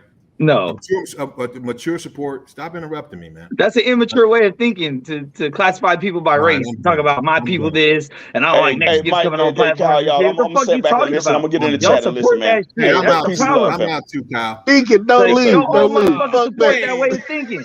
Fuck that. Good riddance. Fuck out of here. Hey, I Deacon, can't believe don't y'all let leave. that shit slide though. Y'all let that shit slide, but if it was another platform talking about why you let a black person come on here and talk to this, I just want my white people to be on here. Y'all motherfuckers be crying every fucking day of your life. But let it happen to another race. Y'all motherfuckers openly be like, yo, I don't like Mexicans, he's Mexican. Like the fuck? First of all, I'm American. But second of all I did was come in here and say hi. This motherfucker start crying already. Mix. Hey, Mix. Hold on. Let me say this. Mix. You ought to let. It's not that. Y'all- It's not. Listen. Y'all hold on. disappoint me, man. Listen, Mex. It's not other Mexicans. It's you. They don't. Nah. It's No, you. No, Kyle, but it's me. Why? No, Kyle, but it's me. Why? Because I'm not black. That's it. Well, that's what it's No, all because you be fucking with started. Deacon, man. That's what it's all started. The thing is, Max. Because I'm not black, so I can't have an opinion about The thing is, anything Max- black related. Hey, let me say Hey, something. Motherfucker don't run you shit. know you be fucking with Deacon, Motherfucker man. don't run shit. Cut the No, bullshit. that's not actually what he said. That's actually not what he said. What he said is, whenever I get on the panels, I notice the pattern of behavior, and I don't want to subject myself to that pattern of behavior. He's the He one didn't who say anything started about it. you.